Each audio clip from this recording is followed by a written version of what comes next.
Welcome to ESPN College Football Primetime, presented by Dr. Pepper.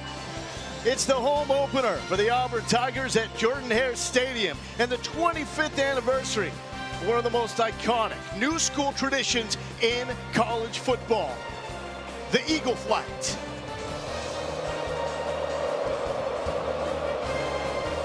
Season number 3 on the Plains for Hugh Freeze, and he's coming off arguably his most important win because he found out what Jackson Arnold is made of with a Cam Newton-esque debut. Now it's time to get those receivers involved because this passionate fan base is ready and locked in on Ball State. With that, hello and welcome to Auburn. I'm Loa Galindo with the Georgia legend Aaron Murray. Lawrence Sisler will join us on the field. First off, though, a warning about the MAC. We just saw Ohio go to Morgantown and beat West Virginia. Yep. It is week 2.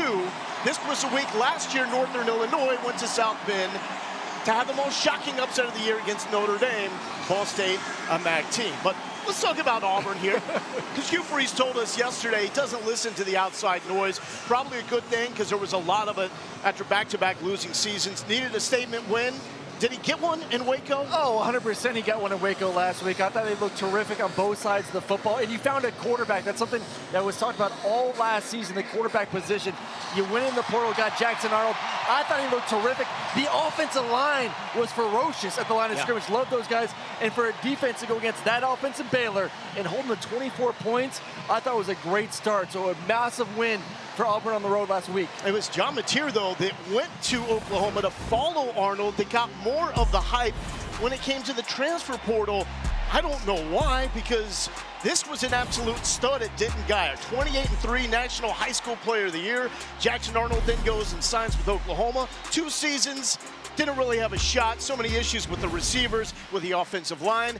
Now he's here in Auburn, and that first game, it becomes the first since Cam in 2010 to go for 100 through the air and on the ground in his Tigers debut. Well, I love the off-script runs when things aren't there, when these talented receivers are rarely covered, but when they are, the ability to pull it down and run the football is terrifying to defenses across the country. You put this on tape, those linebackers and safeties are going to be a little bit more hesitant. And then you get to the third down, you get to the red zone area, you get these triple option plays, these zone read plays, and he did a terrific job in week 1, reading it, decisive with those reads, and getting in the end zone as well. And he was at his best when the game was on the line. Sis, they are going to be fired up inside Jordan-Hare to see him make his home debut. Woo! I'm fired up, baby. It is football season, week 2 of the season, first home opener here for Auburn, and there is nothing like it. Bring in the noise today. You can see the fans behind me. It's crazy. New video board.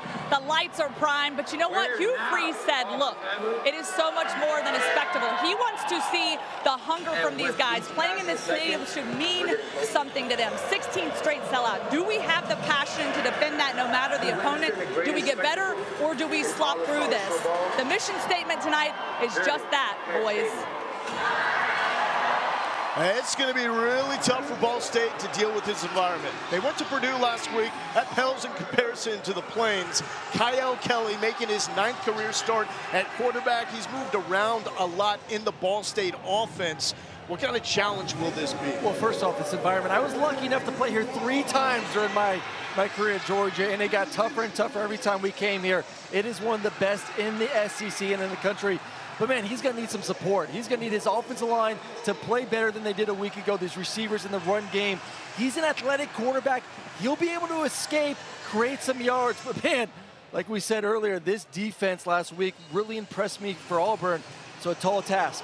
First-year head coach Mike Urimovich comes over to the FBS level for his first head coaching gig. At that level, after 3 successful seasons with the basketball powerhouse that is Butler, the Bulldogs didn't want to see him go. He's getting the welcome here inside Jordan-Hare.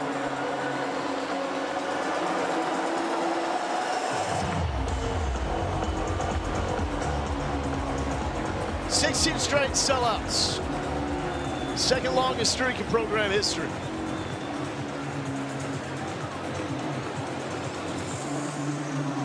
Auburn won the toss, electing to defer. Ball State will receive.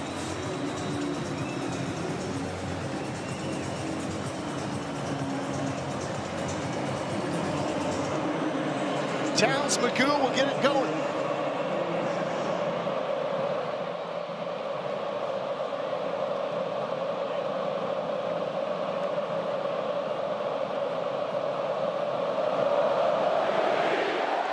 Football back on the plains. Quay Ashley will return it from a step inside the goal line. Ashley is going to be dropped just north of the 20-yard line, but a good push by the Cardinals to start right there at the 25-yard line. Kiel Kelly, there was not a lot going on against Purdue a week ago. First 4 drives, 3 of them were 3 and outs. I mean, it's been a while since he's played the quarterback position. It has been since 2023 that he's been the full-time guy there back there. So there's a lot of catching up to do. The speed of the game, anticipation. This coach staff did tell us he's improved greatly in the offseason, intermediate throws. He's going to have to get the ball out of his hand quickly here tonight. Only 87 passing yards against Purdue. 15 of those were on passes thrown beyond the line of scrimmage.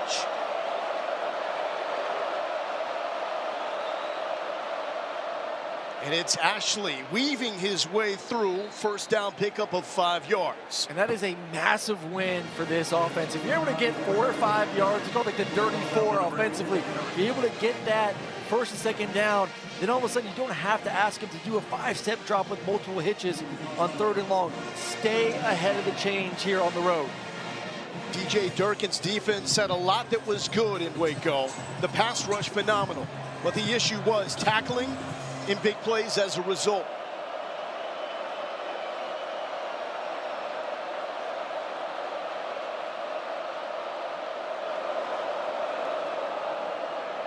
Kelly throwing, looking sideline, he's got a man wide open, and he overthrows him. Keon Madwood was about to jog in for 6. Well-timed, one-on-one the outside. They go single high coverage, and we're gonna get a double move on the outside. Stutter and go.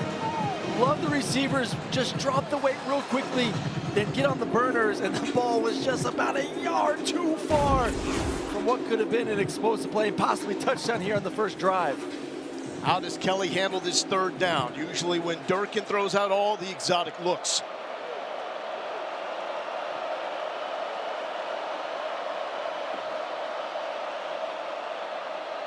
Kelly trying to scramble, breaks 1 tackle, will not break the second, as Xavier Atkins was there for the stop. That's a great job by Auburn with this pass rush. After saying you're going to get some mobile quarterback here this evening, if you don't get it to him initially, you got to stay in your lane, own your zone with inside that defense. It's going to take multiple guys to be able to bring down this quarterback. Well executed there from the defensive line. Zykevis Walker with the pressure from the inside. Adam Saul, the 6'6" punter, is on to boot this one away. And it's off. Malcolm Simmons to return. Fields it, muffs it, gets it back. Oh boy.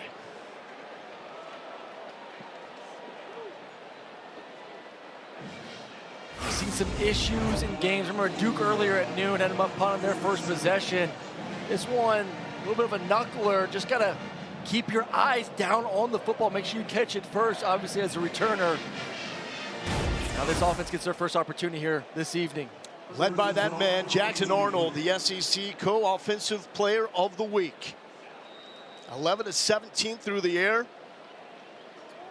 Career high, 137 rushing yards. Throwing on first down. On the run, the strike, complete to Cam Coleman. Had 1 catch against Baylor. Well, you knew you had to go to Cam early in this game. No, you can't get number 8, only 1 catch. You got to find a way to get him the ball early and often in this game. This defense is going to play a lot of what we call quarters coverage. It turns into man-to-man most of the time on the outside, so expect those out routes, and then those corners will play a little outside leverage, the post route on top of it. Coleman wore more watches than he had catches in the opener. And this is Jeremiah Cobb, who gets a start at running back. Will pick up the first down. because Damari Alston is out in this game. Really physical runner against Baylor, but banged up that shoulder a little bit. Hopefully just 1 week that he's out. Yeah, and for Cobb, he's more the speed back, looking for explosive plays down the field. If he gets a crease, he can take the distance. These safeties are going to play really low. You're going to try to add extra defenders in the box.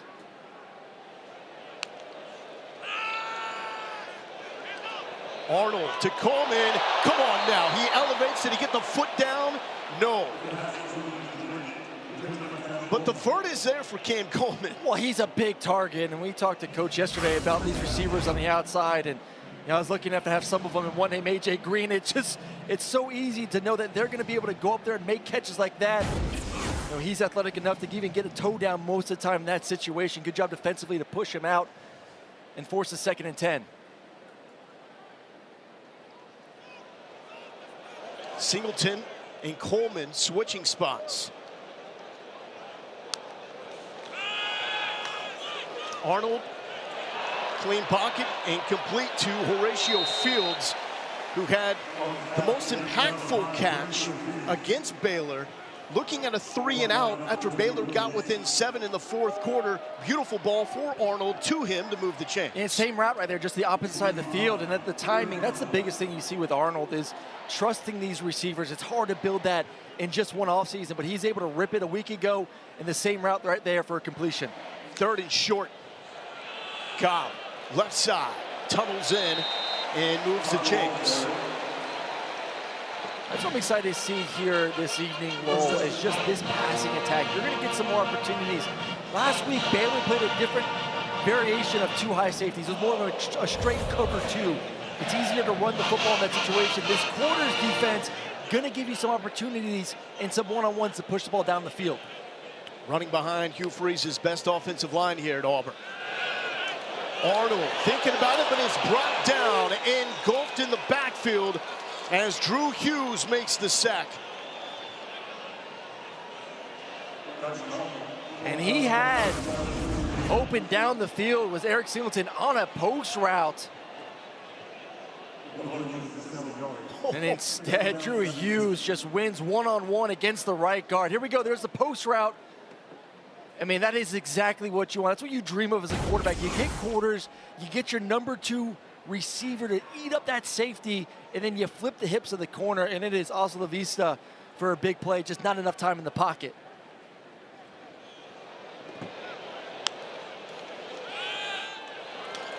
Working it quickly to Malcolm Simmons, following blockers to the 45-yard line.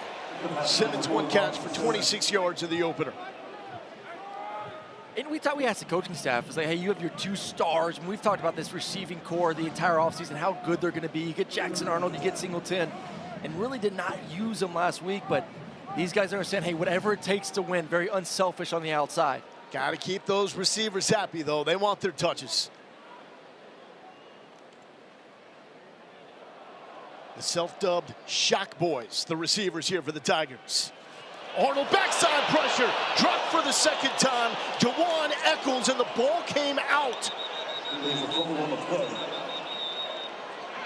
Ball State thinks they have the football.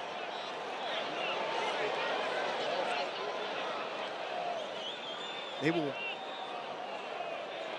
get it regardless with the 4th down coming up. And it will be Auburn retaining possession, but they'll have to kick this one away. Jawan Eccles looked like he was shot out of a cannon. All right, just surprising this drive. I mean, you said it, just pure speed off the edge, no move or anything. Just, I'm going to beat you to the quarterback in the backfield. And it wasn't like it was a 5-step drop. 3, would like to see maybe Arnold climb a little bit in the pocket. But still, for this offensive line to give up 2 sacks after how well they played a week ago. Hudson Cock with the punt. Fair catch called for. Inside the 20 by Eric Weatherly. So that is a big win for the Ball State defense. 2 sacks on the opening drive for the Tigers.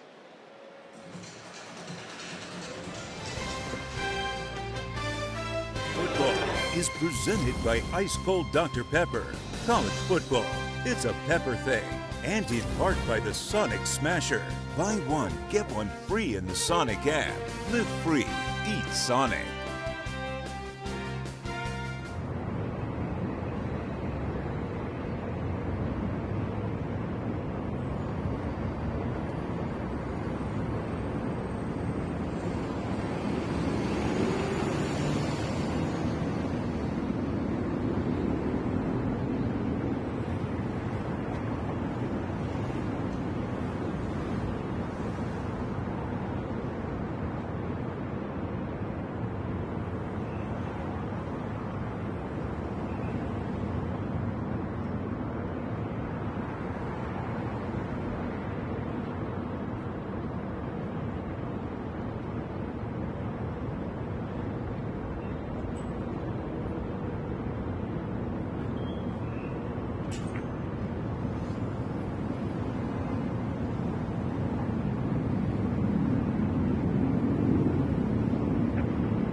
A little bit of a sluggish start for the Auburn Tigers a week ago in Baylor. The offense wasn't great that opening drive.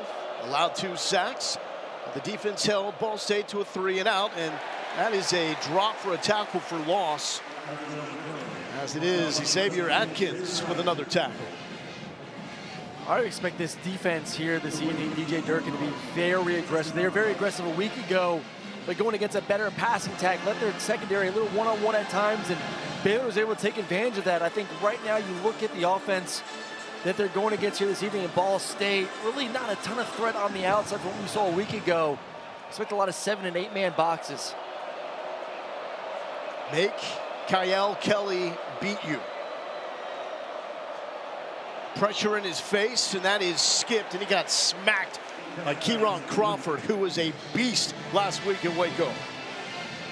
Oh, Crawford matched his career high in tackles, 5 pressures also in week 1, which was the most in the SEC.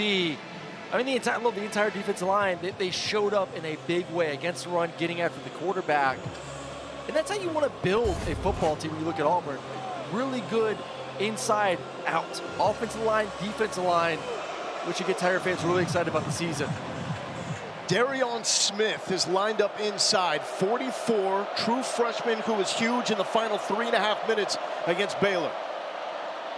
Kelly will throw, and that's complete for the first down. Ty Robinson going up to bring that one down. Transfer from Colorado. One of his most reliable receivers on the outside, just going to run a skinny post. This is what you want to see from a quarterback, on time, in rhythm. 1, 2, 3. Don't worry about hitching, just throw it. Able to get the inside leverage on the defensive back, and very friendly for the quarterback, showing his numbers. Coach Urimovich is the play caller for this Ball State team. Had only 2 pass attempts that went 10 yards downfield in the air in their opener against Purdue.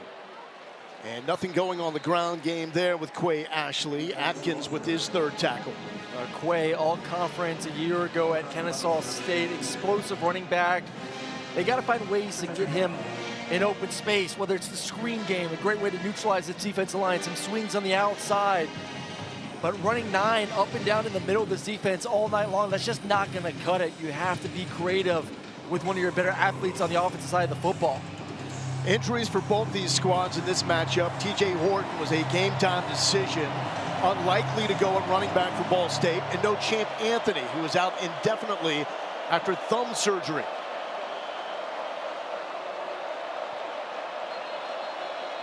And a flag. Delay game on the offense. 5-yard penalty. It is 2nd down. Credit Jordan Hare for that one. Well, I think they're trying to bleed as much clock too. They really want to condense this football game, keep the clock running, run the football, obviously get first down. So they're in no hurry to get to the line of scrimmage. But when you do get there, you must, as a quarterback, you have to locate the shot clock.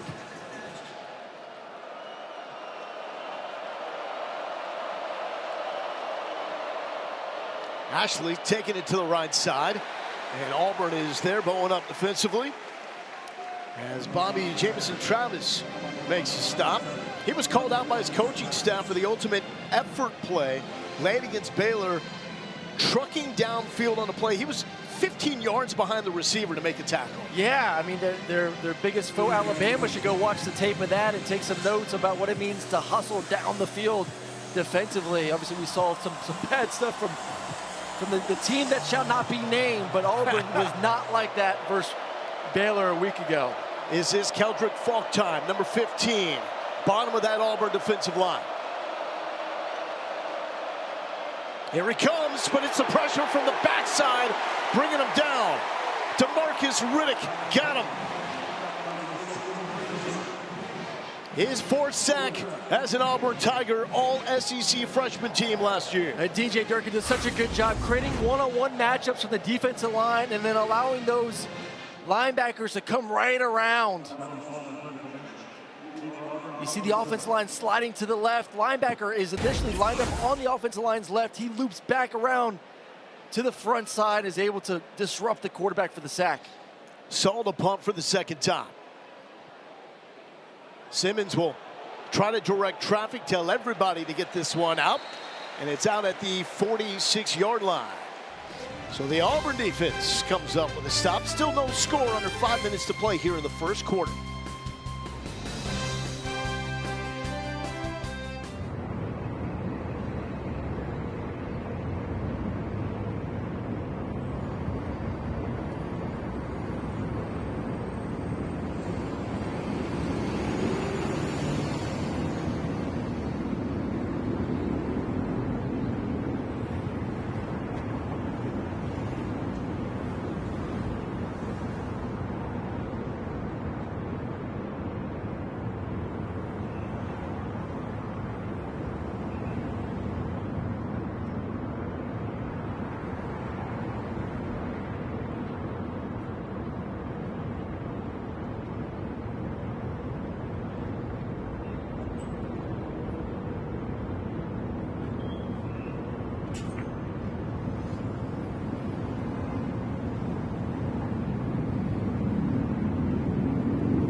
Next Saturday, 2 more big games from the SEC on ABC and the all-new ESPN app. At 3:30 Eastern, 4th-ranked Georgia goes to Neyland to take on 22nd-ranked Tennessee. And at 7:30, LSU hosting Florida in Death Valley. But get this, just literally seconds ago, USF kicked a game-winning field goal to beat the Gators 18-16. And it was a Gramatica with the game-winning kick. That is a shocking upset. Wild upset. I mean, a lot of people very excited about Florida to start the season off. I think a very talented quarterback. But USF, they took down Boise State a week ago. Now they took down Florida. Eric Singleton in motion, gets the pop pass. He's got some room, has to beat one man, trying to turn it up, and it does. Have to get a little creative to get Singleton involved, but he's worth it. Oh, you have to get creative with him. I mean, you're doing yourself a disservice if you did not get him the ball in a variety of ways. Jet sweeps, screens, tunnel screens. I mean, he's like a punt returner or a kickoff returner. Just get him the ball with space, and he's going to make enough dudes miss.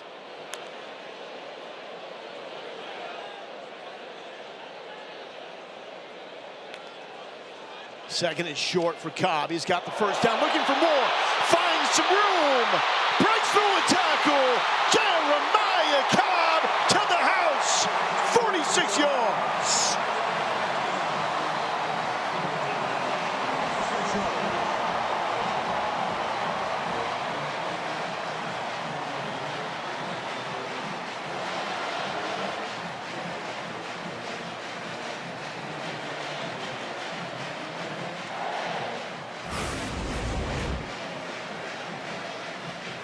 Zone read, look at the linebackers, look at the backside of the defense. They're so worried about Jackson Arnold pulling the zone read.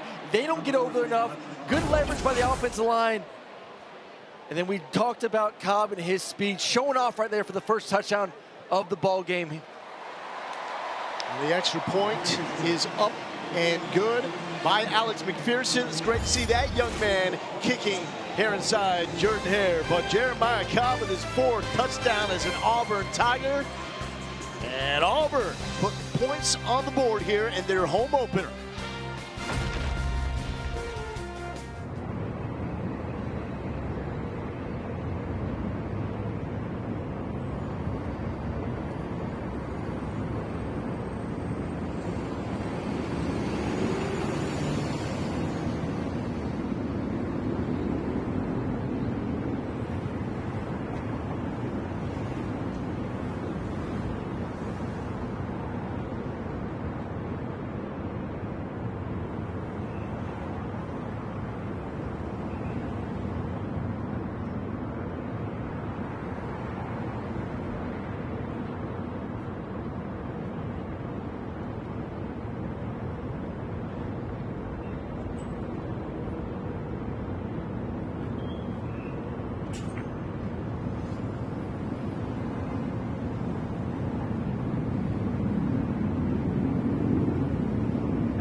Janai Broom in the house for the home opener.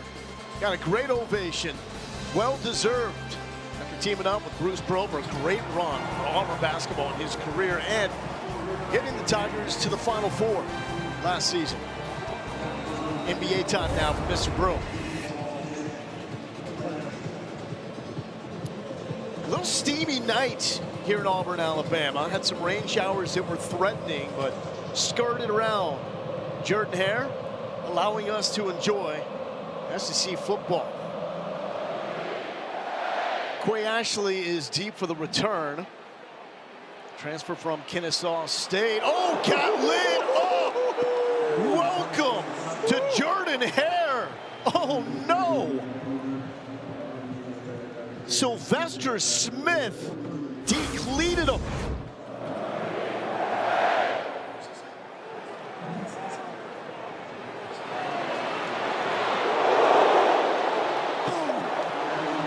I think he lifted him off his feet. I think he got lifted.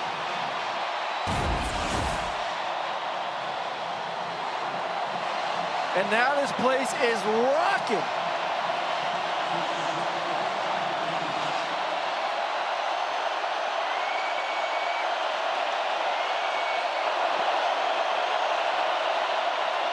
Ashley with the carry, jumps, cut to the 25-yard line. You want to talk about nerves after seeing one of your teammates like that, and then you go up there and get the first snap, and the building is shaking. He's got to get the snap, get a few yards.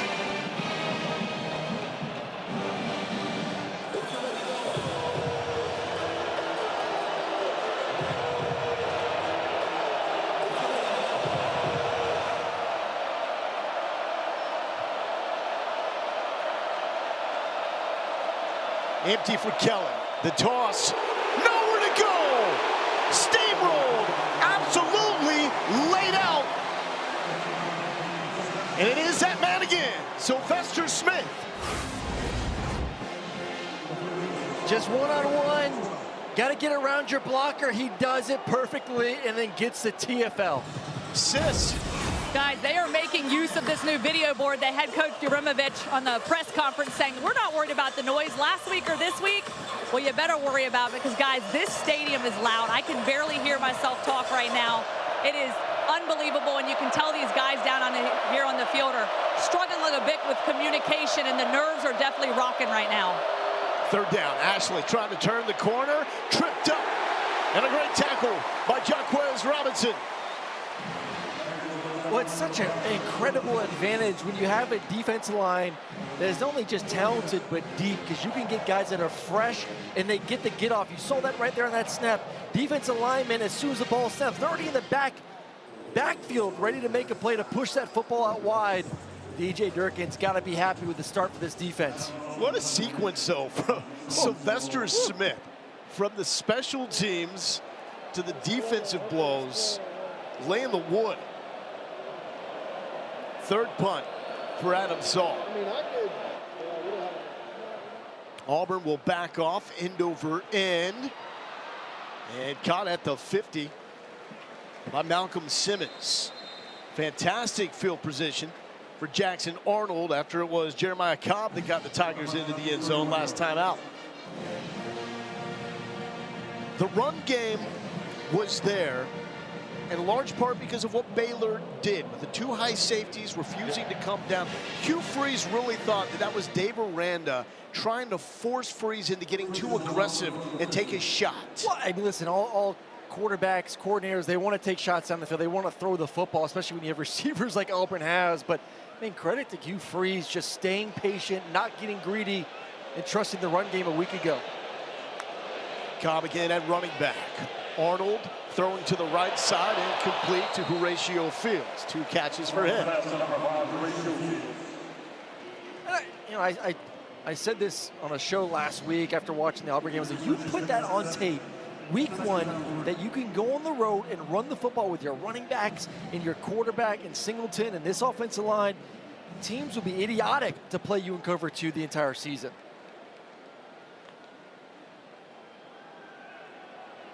Arnold with all night to throw. Coleman comes back to help him out. and complete to the 30-yard line. Well, that's the timing you expect going against this defense and how good this offense line is. You can kind of go from right to left. You see the progression from Jackson Arnold, really nice. Feels the zone. And Cam just settles in there and just comes back to the football. Love that. Doesn't wait for it to come to him. Goes and attacks it with his hands. A lot of valuable minutes. This trio of freshman receivers from a year ago that are now sophomores and stars for the Tigers. Arnold pulls it from Cobb, wide open. Eric Singleton launching in.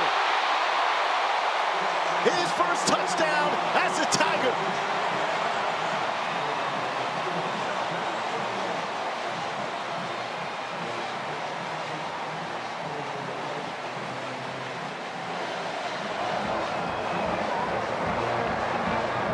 That was a fun possession if you're an offensive guy. That was just really fun to watch.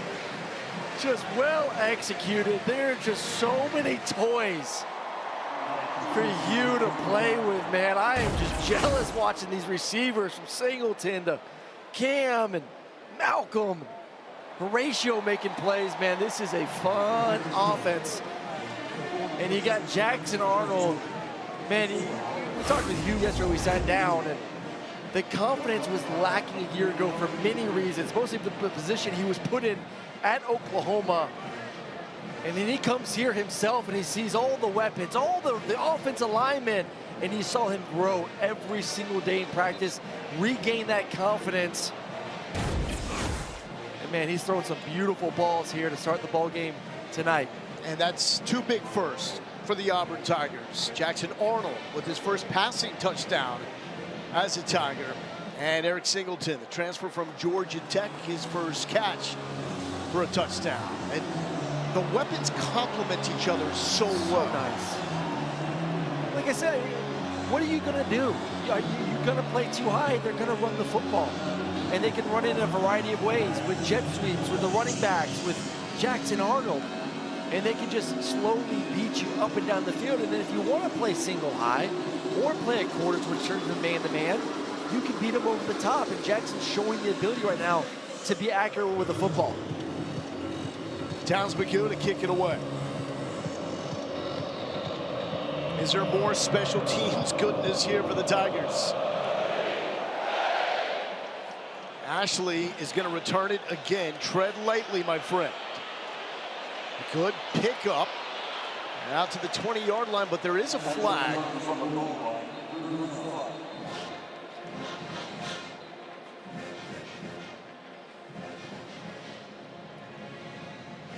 Impressive to watch Auburn special teams as well, with the amount of talented players that they run out on their core special team units.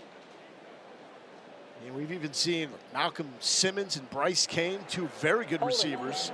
During the turn, number 82, 10-yard penalty, first down. Be part of this special teams group.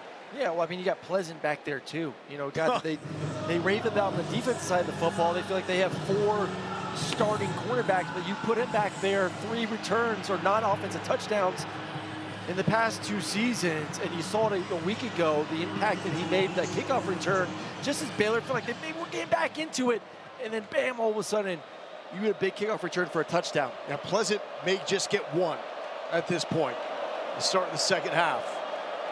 Elijah Jackson, the new running back for Ball State. Man, Auburn has just no self-preservation. Specifically, Sylvester Smith was flying in there. Keldrick Falk was in there as well. These safeties are coming up, trying to do some damage. Well, they fly around. I mean, that's the one thing that when you watch the tape, and we're breaking them down this week heading into the game, man, speed, tenacity, they get after you. Yeah, the missed tackles, those things you can correct.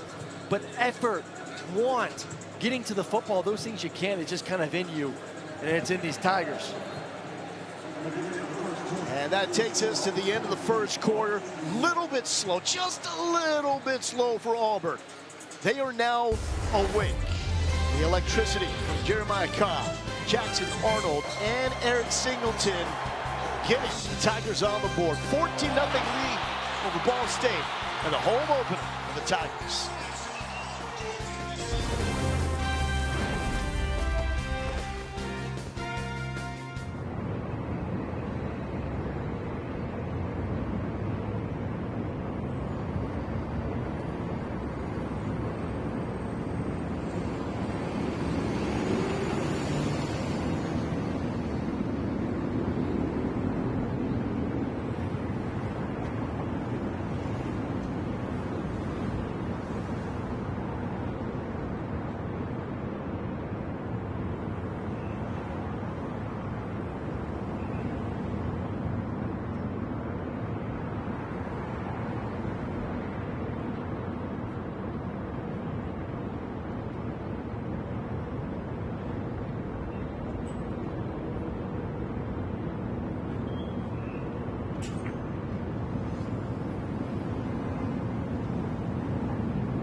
Coach, there is no doubt that this environment is loud. It's electric. How do you get your guys settled in here in the second quarter? You know, we got off to a good start defensively. We got a couple sacks early and got a first down. We just got to finish, and we had a missed assignment there in coverage. Thanks, Coach. Yeah, thank you.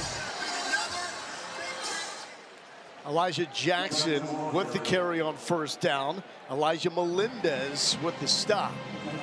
That's going to bring up third down for Mike Urimovich's Ball State offense. Jackson gets the pop pass. Tries to cut it up, falls down. It's going to be really close to the sticks. Going to mark it about a yard shy. That's going to bring up fourth down. For the moment, Kyle Kelly is still on the field. I think you kind of feel the way that the game went in the first quarter in Auburn's offense and what they can do. You have to find a way to stay on the field offensively. Just give your defense a break. I do not want to send my defensive unit back on right now. You have a mobile quarterback. Give me some sort of triple option look. He's got a tight end in the backfield with him. Drew Cassins in a timeout from the far side. Actually, a flag. It looked like, though, Urimovich was stating his case that this goes against Auburn. I think it's going to go against Auburn. They got him the hard count. Offside on the defense, number 21. Went into the neutral zone and caused a reaction by the offense. That penalty results in a first down. How does this happen, Aaron? Well, you see an offense that's starting to pick up their tempo a little bit. So you're thinking fourth down, maybe they're going to get to the line of scrimmage, snap the football. And the top of your screen, just clearly a jump and then a reaction offensively to get him. Kelly taking it right up the gut. Pickup of 2 yards on first down. Now this is the part of the game against Purdue. Even though they were trailing early, they actually started settling in. It didn't look too bad in the second quarter. Well, you have to utilize his athleticism. A receiver, running back, wildcat quarterback a year ago, and you just have a lot of new faces on this offense. And you have to rely on the guys that have played, even if he's playing in technically a new spot at quarterback since 2023. But man, he's such a good athlete. If you can continue to get 3 or 4 yards with his legs, he's going to be beat up after this game. But it's the only way you get a chance to stay on the field. Ashley checks back in and tailback. That's Keon Magwood in motion, and it's going to be a timeout by Coach Yu.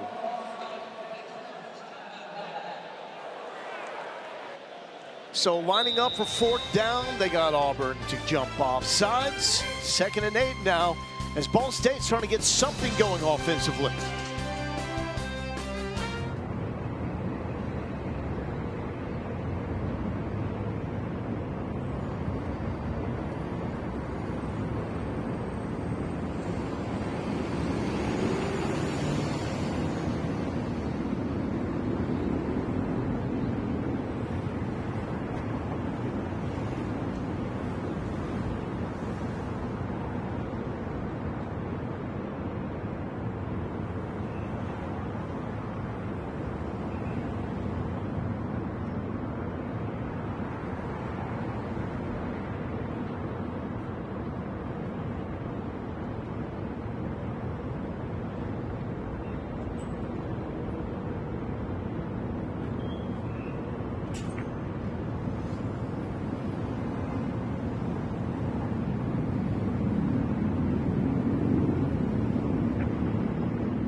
Welcome back to Auburn. Lauren Sisler on the sideline with a very special guest.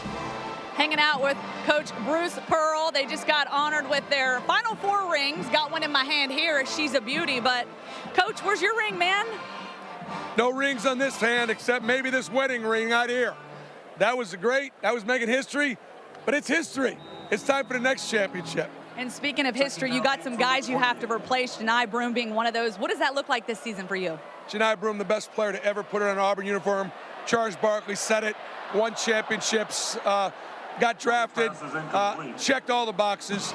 There will be no replacing him. I think we got 10 or 11 guys that can really play. We're going to play fast and quick. We can really shoot it, but it'll be a new ball game. Yeah, one of those guys coming back to Hod Pettiford, a big get for you guys to get him back. But look, atmosphere, it is loud, it is wild, it is crazy. This is Auburn, this is home for you. This is Auburn, and this is different, right? This is for the Ball State game, right? This place is incredible. Coach Freeze is getting it going. Don't you sleep on Auburn football right now, okay? Because they fixing that roll now, I'm telling you right now. Thanks so much, Coach. Congratulations. War Eagle. Big third and long for Kyle Kelly. He'll roll the pocket.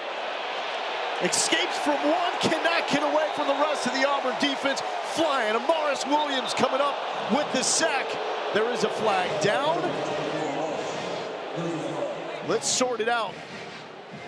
Kelly thought he had sidestepped one and was good. Face mask, defense, number 10. 10-yard penalty from the previous spot. Results in a first down. So Williams also got a piece of Kelly's face mask. Let's take a look. And they were swarming, no doubt about it. You saw 4 or 5 jerseys coming over there. That's a bad call, Lowell. I didn't see a face mask unless there, maybe? I thought it was all jersey or shoulder pads. It honestly looked like Kelly's helmet just rotated with all that contact.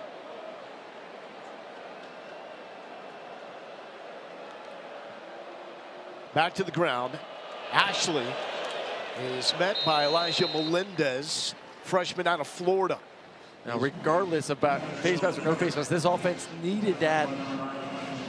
We said at the beginning of this drive, can you get a 4 or 5 minute drive? Can you get into plus territory just to give your defense a little bit of a break? Before that, it was, can you break the 36? Yes. The 36 was the deepest that Ball State had reached before that face mask penalty.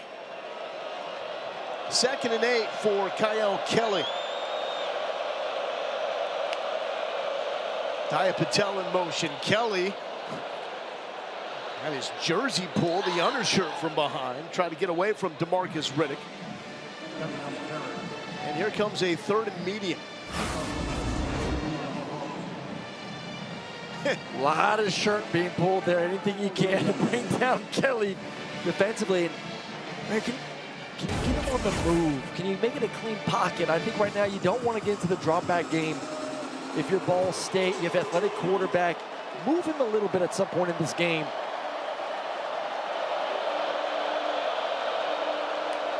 Just 2 of 5 passing. Kelly, a quick slant, complete. That's going to be close to the first down. Eric Weatherly, transfer from Bucknell.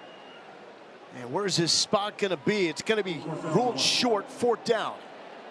So Ball State keeping the offense out. They got Auburn to jump. This last time, they're going quick now. Kelly running behind Ashley, 1st down and more. To the 30-yard line. Kyle Kelly, the biggest play for Ball State here tonight. Well, the coaches have said that our strength offensively on the offensive line is the right side, and they're going to run to the right side and just cave everything in to the left. I mean, look at this offensive line, moving bodies, and then opening up a massive lane for their quarterback to get an explosive run and a 1st down in plus territory now, knocking on the door to get in the red zone. Before last season with the previous coaching staff, he was told he was going to move to DB. Then they ended up moving him all over the place offensively. Left the program before the end of the season. Wasn't happy with his role. Kelly all night to throw. He lost it.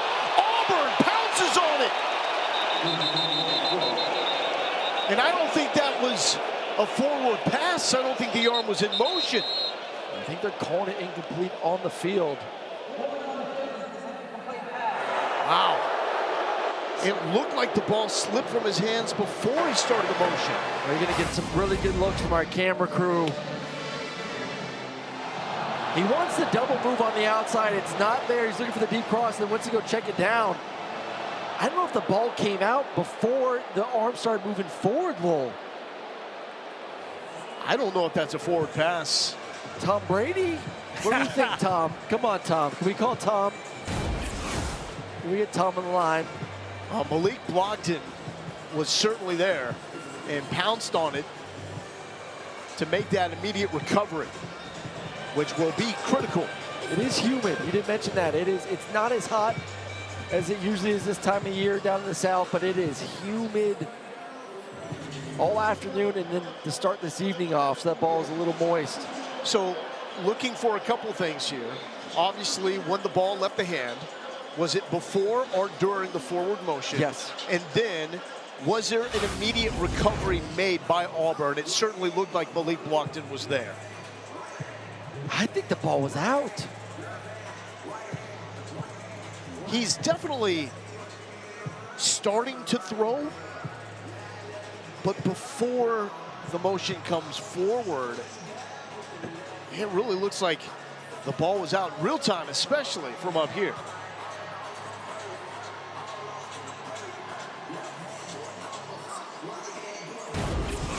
Call on the field, incomplete pass. So remember that as they try to figure out, but it looked to me like that ball came out before the arm started moving forward.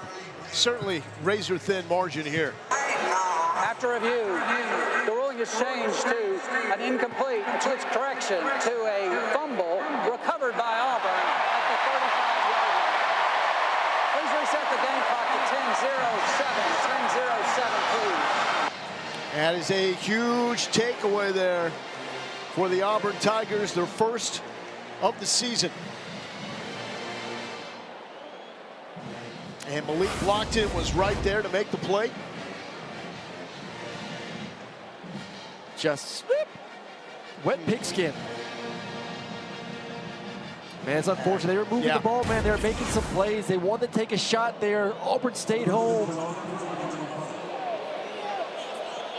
Jackson Arnold and company will try to cash in. Arnold 7 of 8, 82 yards. Jeremiah Cobb cuts it back to the left. Popped, flag is down as Cobb gets into the 45-yard line. Holding on the offense, number 75. 10-yard penalty from the spot of the foul. Replay, first down. That's going to go against the center and the leader of this fantastic Auburn offensive line, and Connor Lew. Preseason third-team All-SEC selection. Hugh feels like there are multiple guys on this offensive line that can play the next level, and they rotate 6-7 guys as well this season. Really feel like they have 6 starters as well. Yep. Big 72, Xavier Miller, they call him too tall. Jeremiah Wright, a right guard, got hurt against Baylor. Miller was able to come in and play the rest of the game. Huge snaps for that Auburn O-line. Under 10 minutes to go here in the second quarter. Arnold empty. Comes back to Singleton. It's up in the air, and it's going to be picked off by Ball State, but there is a flag down. It looked like Nathan Voris may have delivered a shot to Jackson Arnold, because Voris is putting his hands up like, I did nothing. Darren Conley was the man that picked it off. Well, I definitely did something. There's 2 or 3 flags by where the quarterback is. Personal foul, roughing the passer, defense, number 44, 15-yard penalty, first down.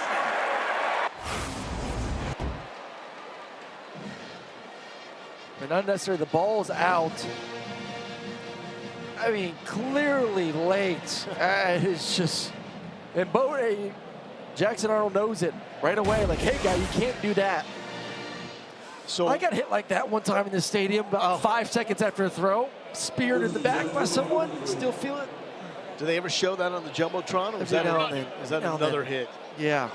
Mine was a little bit more physical than that one, but just as, probably mine was a little bit more, a little later too, but you're not going to name names. Not going to name names. Arnold taking a shot, double coverage, And he was trying to find Malcolm Simmons, who lost that one. Going back to that hit real quick. It's actually that hit felt the best because my entire back got readjusted. You don't need a chiropractor? Didn't need a chiropractor for that one. He took care of business right then and there. What do you think of the throw and the decision? They finally went a little bit more single high there and just won the force. I mean, had an opportunity, obviously, with the speed of Simmons down the field, just late on it, locating it, and trying to heave it.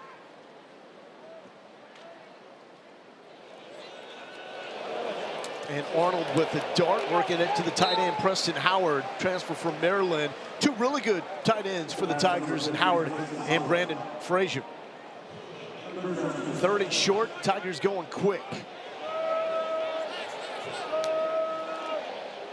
Cobb upended, and he's going to be short tackled just beyond the line of scrimmage. Derek Fields was there to make the stop. Well, that's a great tackle. That was a light box. You're expecting run there, and still only presented Auburn with a 5-man box. You have to ask those safeties to come downhill fast to be able to make a tackle. Really nice job by Fields. Not easy to do against this running attack. 4th and 1. Remember when it was 4th and short in Waco with the game on the line and what Jackson Arnold did? How about the Icer 27-yard touchdown run? He's under center here. Don't see this a lot. Tush push time from Frazier. Yes, but Ball State is holding pretty solidly until that second push. So Frazier propels Arnold for the first down. Saw a lot of failed tush pushes a week ago. You know, not enough of these teams studying Jalen Hurts, but really good job there for number 87, Brandon Frazier, of gently nudging his quarterback forward without hurting him. Frazier, big boy, 6'7", 267. Arnold, Coleman, one-on-one, Arnold the man! But he lost it. Auburn, though, got a buddy in the right place, and Malcolm Simmons is there. But Cam Coleman, hey, the hops, it's next level. I don't think there was a defender within 20 yards of Cam Coleman. I mean, if I'm defensively, you can't leave him that wide open. I mean, look at this. He catches it. There's not another soul. And the athleticism. Woo-hoo. Have to check the watches. He's rocking 2 watches yet again. Arnold, and that was intended for Preston Howard. What do you think, though, about the watch look? It's part of the swag these days. They call themselves the Shock Boys because it was 2 G-Shock watches last week from Cam Coleman. It looks like he's a little more blinged out with one of the watches this week. You know, if I'm going to wear a watch, I got to wear my Apple Watch. I got to see if I get the calories, you know, so I can eat some ice cream later. So I got to make sure that counts. So I'm sure they're not worried about his calories as much as I am nowadays. But you look good, you feel good, you play good. That was always a very famous motto inside the locker rooms. First home game with that Nike swoosh for the Auburn Tigers as well.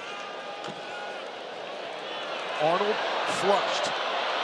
Man in his face, reverses course. This worked against Baylor. Does it work against Ball State? Oh, he delivers the blow on Caden Johnson. Typically, Smoke Johnson is the guy delivering blows on the quarterback. I think Arnold won that one. He did. I don't love it, though, because he had Perry Thompson open numerous times on the scramble. I love this. I love the ability to, things aren't there. We showed it in the pregame. But right now, 3's wide open. Give him the football. He's looking to throw the touchdown. And then, you know what? I like it every now and then, but you are going to get much of that. Just get out of bounds, save yourself a shot. May not work when you get the conference play in the SEC. No. And those linebackers looking to take shots on plays like that. We'll get a little drop 8 coverage here. Arnold pat the football, circling back, and will be sacked. It was Forrest, it was there first, and then completing the sack is Scott Hudson. Yeah, I just think right there, a 2-play sequence for Arnold where he just got a little bit too cute. He's looking for the home runs, he's looking for the big plays, and you have to understand, down in distance, they're dropping 8. Can I take a completion? You see it right there, Singleton's open, throw the football. Get it on his right shoulder, anticipate it. Maybe he makes a guy miss, if not, it's a shoulder field goal. Towns Magoo is on for the 52-yard attempt. First attempt of the season. He will handle the longer field goal attempts. With Alex McPherson still trying to get his strength back, and this is well short. And so an empty possession there for the Auburn Tigers after the takeaway, and this is a concern as Towns Magoo is limping off. We'll have to take another look because he's got the strong leg, and they will absolutely need him.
So this is a look at Towns Magoo limping his way to the trainer's tent to get checked out.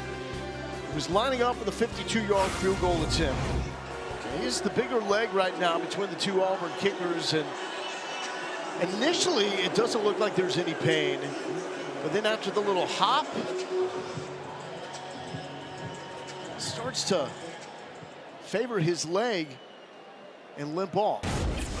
It did not look good coming off the foot, clearly. It was not even close to getting in there, so we'll get you updates as we get them. Ball State is very close to really making this a game as Quay Ashley is brought down by Kieron Crawford. Think about the early shot that Kyle Kelly took to Keon Magwood. Magwood was wide open, they missed that.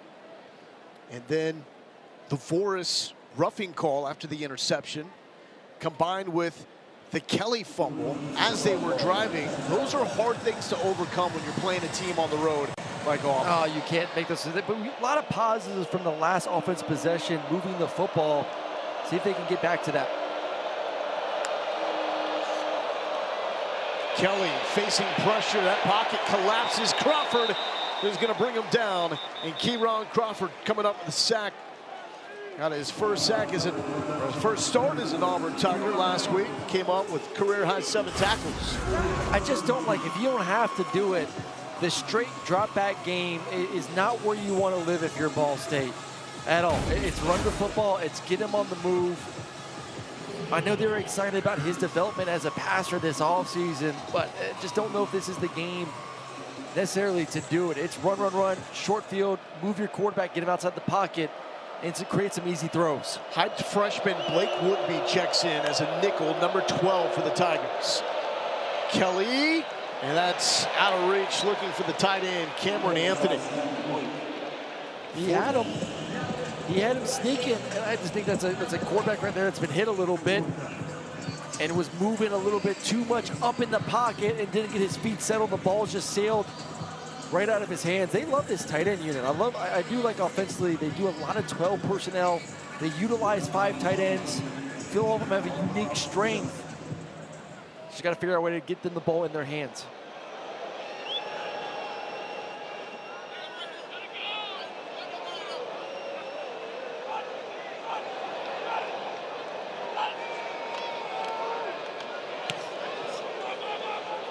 Good bunt here from Saul. And Malcolm Simmons calls for the fair catch. Jackson Arnold back to work when we return. Under 4 minutes to go here in the first half. Tigers up 14-0 over their back foe, Ball State.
Now it's time for our Fansville College Football Update, brought to you by Dr. Pepper. Baylor, they lost against these Auburn Tigers last week, come back to beat SMU in overtime. Arch Manning has a big bounce back, as it should be against San Jose State. The MAC with a huge win, Ohio over West Virginia. And how about Florida? Just when you think Billy Napier has that thing rolling, USF comes to the Swamp and gets the upset. Coleman shaking and baking, but a few Cardinals there to bring him down at the 40-yard line. Let's check in with Lauren. Yeah, guys, so an interesting situation with the kickers. Alec McPherson only doing the 20 and under. And so with Magoo going off the field, he had the right cleat off, went in the tent, came out with the cleat off. He's still hobbling around down here. He is questionable for this game. So it will be Connor Gibbs from here on out, 20+ until we hear otherwise. And Alex McPherson handling the PATs and the kicks in the shorter range. There's the toss to Malcolm Simmons. Simmons will take it north of the 40-yard line. And Ashton Whitner is there for the stop. I haven't seen as much of the zone read game that we saw a week ago versus Baylor, especially in these situations. I love the use of it, the triple option. Quarterback has the ability to hand it to the running back. He can pull it if the defense then crashes, and then has the ability to pass it as well. 3rd and 2 for Jackson Arnold. Only 1 of 4 are the Tigers on 3rd down.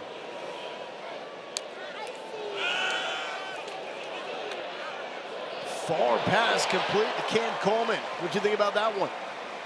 It's exactly what you want. If they're stand down in distance, this ball needs to be on the outside. When you start playing teams in the SEC, you have to keep it to the sideline so that DBs cannot jump on it.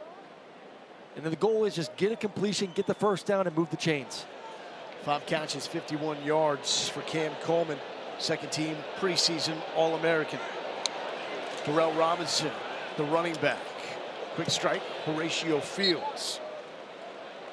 It's so funny, we talk about, obviously, Cam, we talk about Malcolm, you go in the portal and you get Eric Singleton, and they just said, the coaching staff said so many good things about Fields, his leadership in that locker room, in that receiving room, and obviously making big plays as well. And that's going to take us to the 2-minute timeout. And honestly, Jordan Hare, a little quiet right now. 14-0 lead for Auburn. They think it should be a lot more against these Ball State Cardinals.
Kick off your Week 1 NFL Sunday at 10 a.m. Eastern with the Countdown crew on ESPN and the all-new ESPN app. They'll have all the early breaking stories, injury updates, and previews of each game right up to kickoff. Lloyd Lindo here with Aaron Murray. Lauren Sisler joining us on the sideline. And it's 2nd and 4 for the Auburn Tigers. 2 touchdown drives. Big plays at that.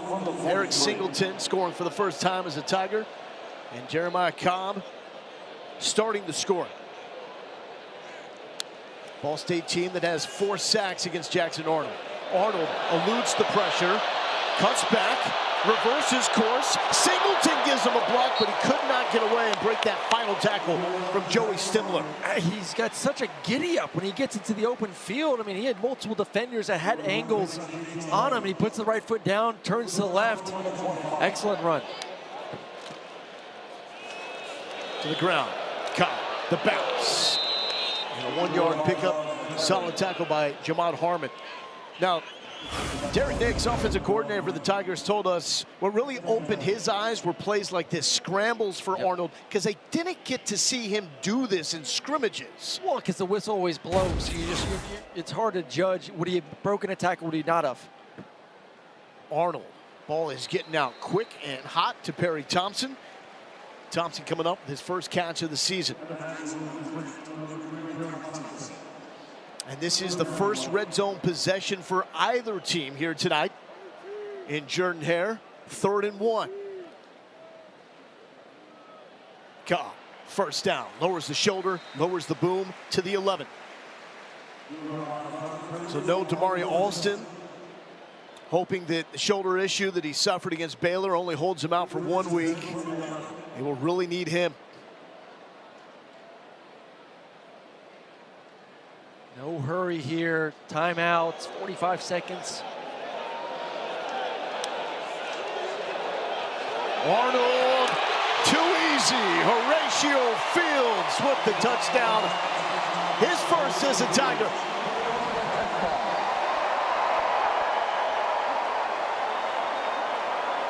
Well, I would say no one guarding a receiver on the outside is the definition of too easy. Yeah. Yeah, I think that's in there. A complete bust defensively from Ball State. Jackson Arnold sees it, he gets a snap and just throws it right out to number 5 for one of his easiest touchdowns of his career. Like those ones, just don't get them a lot. And McPherson lining up the extra point. And it is through. 21-0. Auburn with the lead, capping that 9-play touchdown drive. Just wide open. It's just miscommunication defensively. And Arnold's like, okay, if you want to give me a nice 10-yard throw to the outside to Fields, I'll take it all day long. Easy touchdown. And Eagles flying here in the first half. I think Fields has really surprised a lot of people with his productivity, and especially in clutch moments like he had against Baylor, because he was a little bit under the radar. Eric Singleton was getting all the headlines in terms of transfers, receivers into this program, but Fields has been a solid pickup from Wake. Oh, he's been extremely solid. And you need that leadership, that guy that's played some football in there as well. I mean, it is a deep, experienced veteran group. And some of the most talented receivers as well in the country. It is. I'm sure when Arnold was looking at places he wanted to transfer to, you look at that spot and say, yes, please. And they were good before adding those dudes in the transfer portal. So with the injury to Towns Magoo, it's now Connor Gibbs handling the kickoff. 37 seconds left. Ball State has 2 timeouts. Ashley has been busy in the return game.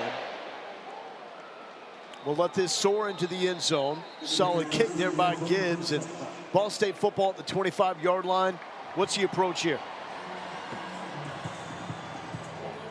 I would say maybe go into halftime, but Auburn does have 3 timeouts. I think it's interesting to see what Hugh Freeze wants to do too. I mean, does Hugh Freeze want to try and see if he can get one more possession? So if you are Ball State, you can't be that conservative, because Hugh's going to take any opportunity to continue to practice a 2-minute drive with his quarterback and his receiver. So you have to kind of push it if you are Ball State, see if you can get a first down. But I don't think they're going to be taking shots down the field.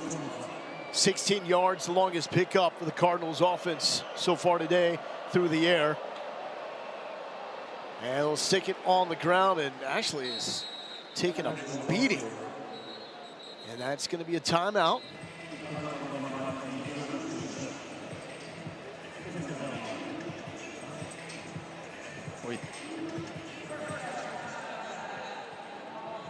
So it's the Tigers and Hugh Freeze electing to take the timeout.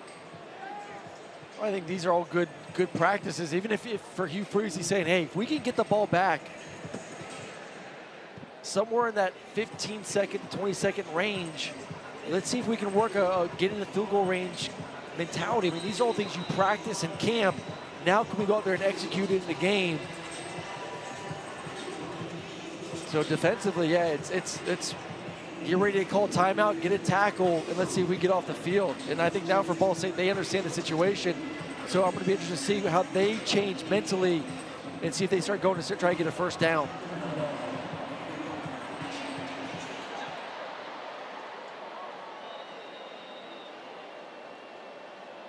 We see you.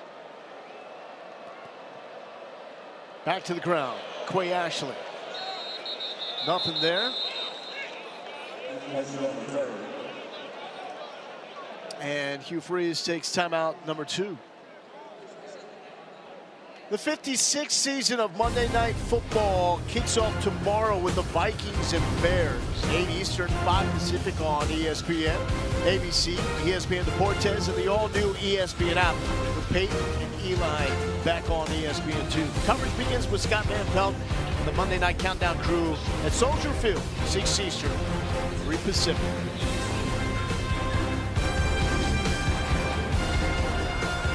Getting ready for wall-to-wall football. And college football already in full swing here in week number 2. What a great 2 weeks of football. Last week was matchups. Epic.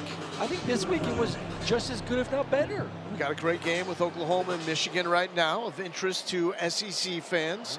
7-0 Oklahoma leads. 21-0 lead for the Auburn Tigers. They got one more timeout to play with here. Kyle Kelly to throw. Hold that thought because Xavier Atkins is taking over. Atkins and Sylvester Smith are putting on a defensive clinic. And that will lead Freeze to call his 3rd timeout.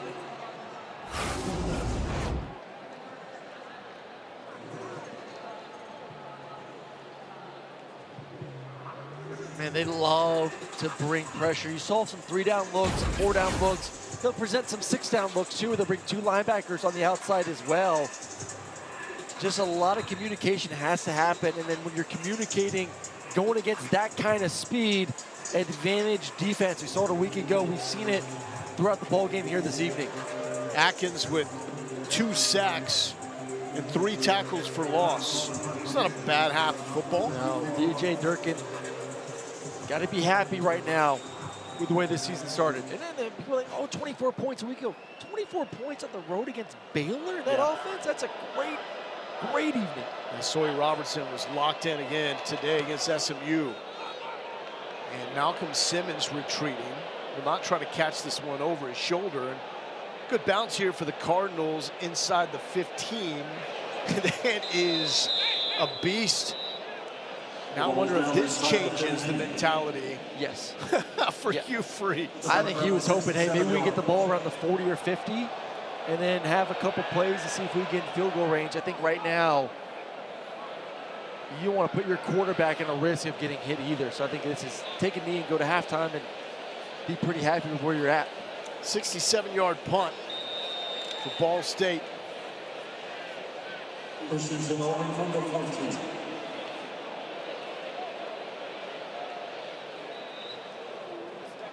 In a dominant defensive first half of the Tigers, holding Ball State to 34 first half yards. The fewest first half yards allowed by the Tigers in at least 20 seasons. 21-0 lead in the home opener for Auburn. Jackson Arnold has looked sharp and getting those receivers involved as well. Here's Lauren Sisler with the head coach. Coach Freeze taking some shots in the air. What's your feel right now for the passing game? Solid. Didn't protect as well a couple times, but I thought solid. I mean, I think it's 15 to 18. I don't know how many yards or anything, but RPOs are good. When we're calling runs, we're really throwing it. They're playing really soft coverage. So I think it was a solid half. We'd like to see us clean up a few things, but defensively I thought we got after them pretty good too. So pleased. Like to see us play a really great third quarter and hopefully put this thing where it's pretty comfortable. Thanks so much, Coach. Thank you. Well, the defense flexing its muscles, 6 tackles for loss, 4 sacks, and guess what we get to see to start the third quarter? Rayshawn Pleasant. Stay tuned for that alone to see if this guy can take one to the house off the kick.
Welcome back to ESPN College Football Primetime, presented by Dr. Pepper. We're at Auburn, where the Tigers lead 21-0. Logan Lindo, Aaron Murray wants to see Jackson Arnold throw the football. Only 17 pass attempts last week, about 18 in the first half. Yeah, he looked great. I thought really comfortable in the pocket, ball's getting out. We're seeing these superstars that we knew Auburn had on the outside really shine here tonight, and now they're probably going to get another quarter before getting taken out. And now we get to see a special teams superstar, and Rayshawn Pleasant, who has 4 non-offensive touchdowns since the start of last season, 3 kick returns, and a pick 6. Last week, a huge answer against Baylor with a 98-yard kick return. Does he get a shot? And he will. Pleasant from right in front of the goal line. Pleasant will spin to the 26. And that's where he is brought down. So Jackson Arnold coming back out to engineer this Hugh Freeze offense. It's a pretty good and efficient first half of football for the transfer from Oklahoma. I think there's 2 plays where he got a little bit too cute for me running around. But other than that, man, ran the ball when he needed to run it, showed off the speed. Good timing, getting the ball out of his hands, accuracy, really checked off a lot of boxes. We wanted to see him throw the football. Let's see if they can push it a little bit more vertically down the field. Protection, surprisingly, a bit of an issue. 4 sacks in the first half. And this is supposed to be one of the top offensive lines in the SEC. Starting it with motion, Eric Singleton gets away from one Cardinal and cut down at the 40-yard line. They are finding ways to get the Georgia Tech transfer involved. The best thing about that play right there is when the coaching staffs in college football decide to make that a pass and flip it to the receiver and then hand it off. That? Loved it. Loved it. I had a couple that would win for like 70 yards. That can't be a passing Why not? attempt because the ball's in the air is a pass. More of a concern is Singleton doesn't look great health-wise after getting upended out of bounds. We'll have to stay tuned to that. Jeremiah Cobb is a running back. He had a solid first half, including a touchdown run. Cam Coleman has been the most active of these Auburn receivers, and he ended the season in those final 3 games as maybe the best receiver in college football. Yeah, 8 consecutive completions right there, and you're going to continue to get off coverage and easy access throws to number 8 on the backside. We'll see if they get a little greedy defensively, and then you can take a shot over the top. Cobb the carry. Huge hole up the middle. Thumped, but gets it to the 46-yard line. Cobb 7 carries, 63 yards before that one. And the 46-yard touchdown scamper in the first half as well. And we have an injured Ball State Cardinal as Michael Gravely is down in pain.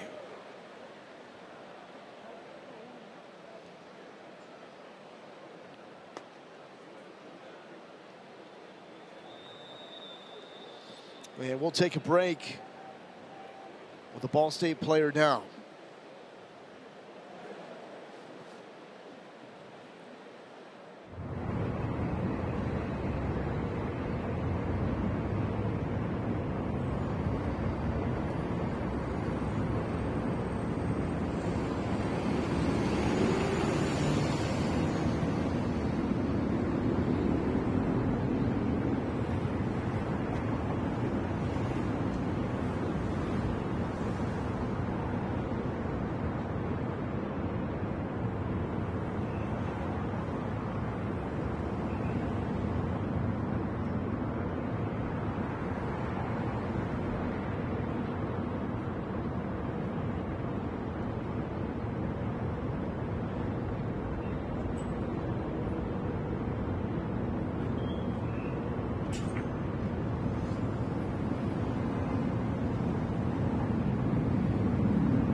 Michael Gravely was the injured Ball State player, but he's now up walking around on the sideline, starting safety, fifth-year senior for this Ball State program. It is 1st and 10 for Jackson Arnold and company. Let's take a shot. We're gonna play quarters and see. We've had some short passes to Coleman. See if you get some leverage and hit a big post route. A couple of receivers, 2 tight ends in there. Coleman in motion. Rolling that way, looking for Coleman. He's going to throw on the run and just throw this one away. The pass is thrown out of bounds.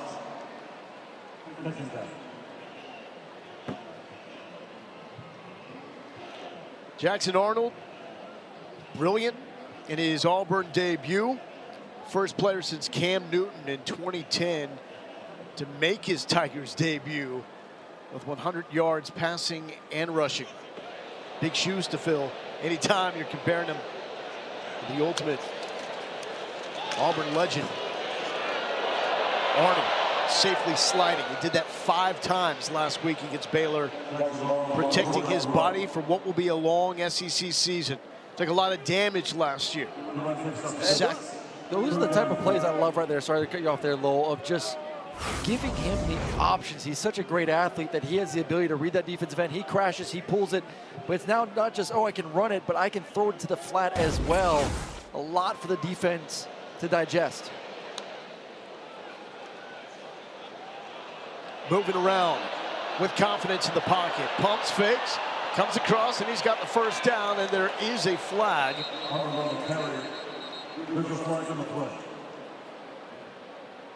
But that's where he's probably even more dangerous. Oh, I agree. When it's not the scripted runs or the pull on an RPO.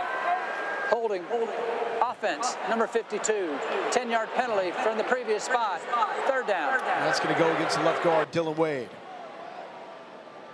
Well, that's the hard part, though, for the offensive line as well, them understanding that we have a mobile quarterback. He's going to buy some time, but that does put them in some awkward situations where you're going to end up getting a hold every now and then. Actually should have been on the center, 75, Connor Liu.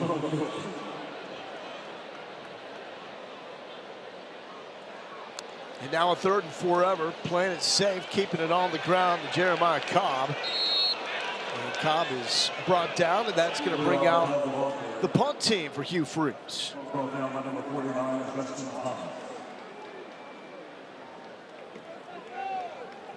That is smooth the first series as they were hoping for. Moved the ball a couple times there. I would say this offensive line, I think you said it coming out of the half, with 4 sacks given up in the first half, and then some of the penalties. Been a little bit more disappointing if you had to be a little bit nitpicky against the Tigers in the first half. Auburn punting for the first time since the opening drive, and this is a short one from Hudson Cock. He was, looks like, trying to punt on the run and just did not get good leather on it.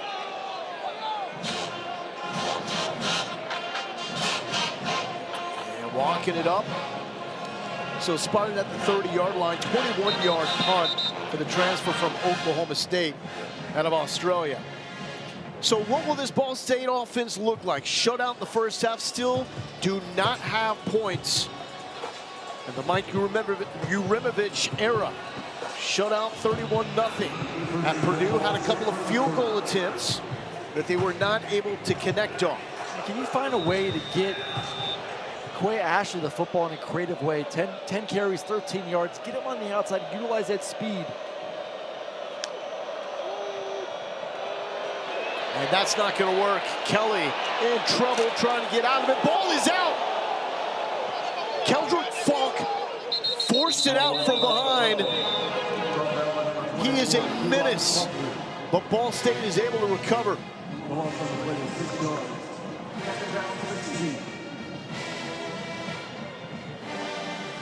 The pass game right now, there's just not enough time. This defensive line is too fast, too talented, and you can't leave a free man rusher off the outside. Good job by Kelly just to be able to buy a little bit more time. Has to be more cautious with the ball in his hand of wrapping up with 2 hands protected in that situation.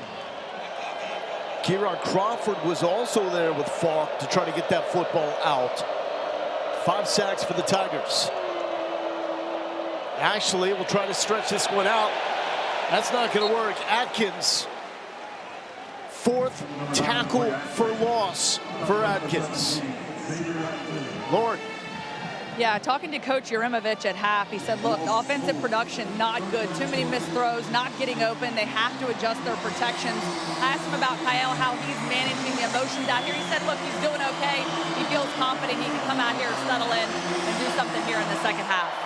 A little hard to settle in low, 3rd and long in this environment.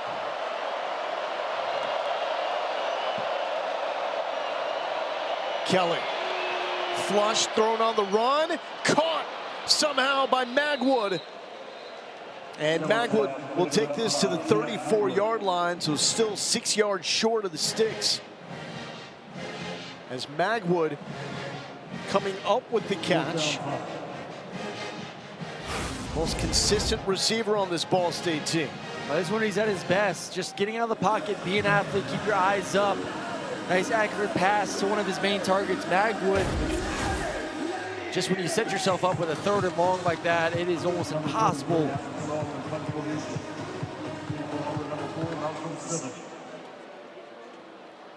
Busy night for Adam Saul.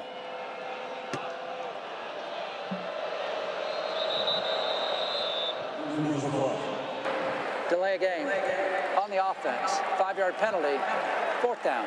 And delay right there on Ball State. Right, definitely something to work on. We've seen the offense kind of deal with it as well. But maybe they do want him just to hit it like he did before halftime. Just rear back and see if you can pin him inside the 20-yard line. It was a 67-yarder the last time. With a 6'6", 186 punter got into one.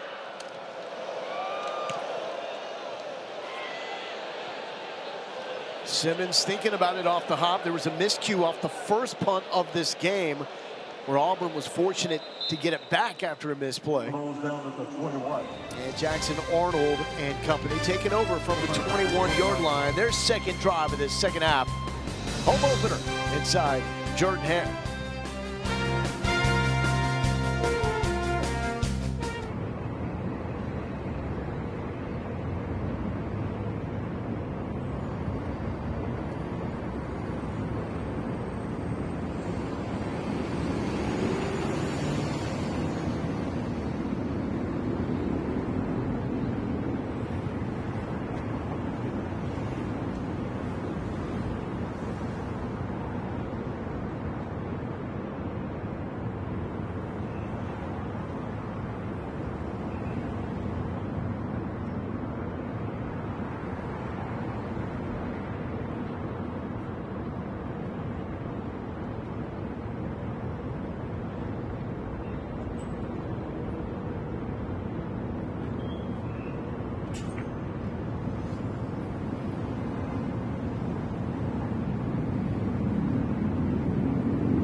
And now let's take a look at this week's college football rankings brought to you by Chick-fil-A. This is the AP Top 10. How about Mike Gundy calling out Oregon's budget Dan Lanning did not like that, and then dropped 69 points on the Cowboys. They looked really, really good, man. I was impressed with Oregon, and that's still an Oklahoma State team that's got some talent on it. Clemson was tested against Troy. They pull out the win 27-16. And just outside of the top 10, Oklahoma up 14-0 over Michigan. And then Arizona State on the road. They're getting upset in Starkville. 17-3 lead for Mississippi State. That would be the marquee win for Jeff Ledden. Who said week 2 was going to be a snoozer compared to week 1? It's been exciting football from start to finish. I thought all the slates, noon, 3:30, and obviously this nighttime, highly entertaining, Lowell. Highly entertaining quarterback here for Auburn. And Jackson Arnold. He will throw to Malcolm Simmons, and Simmons complete on the sideline. We talked about earlier the patience for Hugh Freeze a week ago versus Baylor. Going to give us 2 high safeties. We'll continue to run the football. Aranda's waiting for him to make the mistake. You kind of have the same feeling right now going against Ball State. They're playing so much cushion on the outside. You can take those 5-yard outs. You can take the hitches all day long. But you start to get antsy as a quarterback and as a play caller, like, man, I just want to take a shot down the field. I'm tired of throwing these hitches. Just stay with what the defense is giving you. And giving it all day right there to Malcolm Simmons. Spinning to the 50, still rolling. And down to the 45-yard line for Malcolm Simmons, who has become the leader of this talented Auburn receiving corps. And perfect example right there. They're actually going to bring the cover 2 corner to come in and try to help against the run a little bit. Came in a little bit too far aggressively. Nice throw from Arnold. 4 catches tonight, tied with Fields for the second most behind Coleman. Cobb, huge hole, staying up. Jeremiah Cobb rolling, end zone. Ball is out, but he is in. 45-yard touchdown in what is a career night for Jeremiah Cobb. On the field is the touchdown.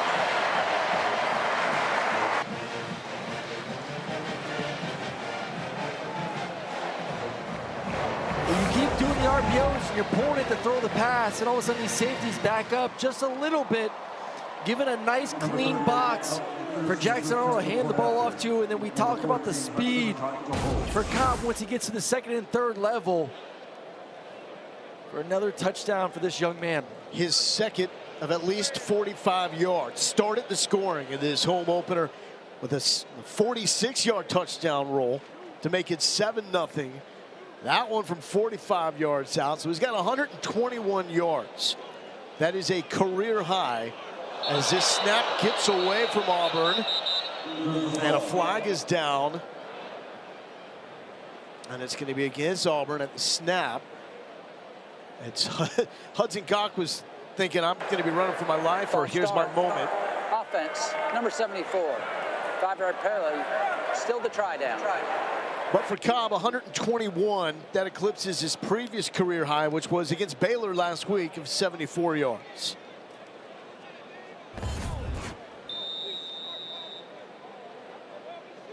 Making the most of his opportunity with no Damari Alston tonight. Shoulder bothering him after a very physical performance in Waco.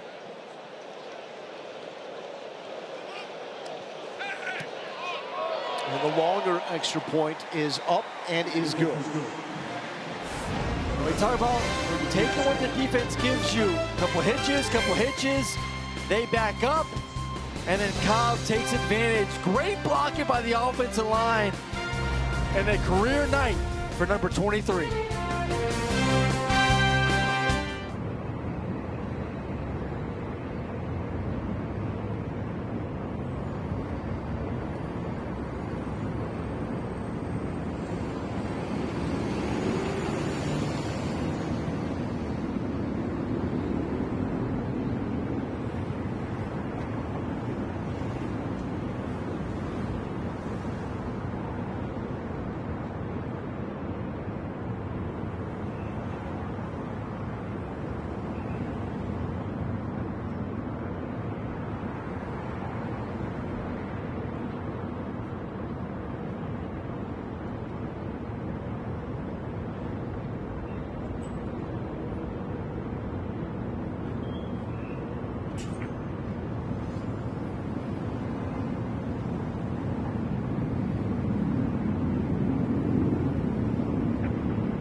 Next Saturday, 2 more huge SEC games over on ABC and the all-new ESPN app.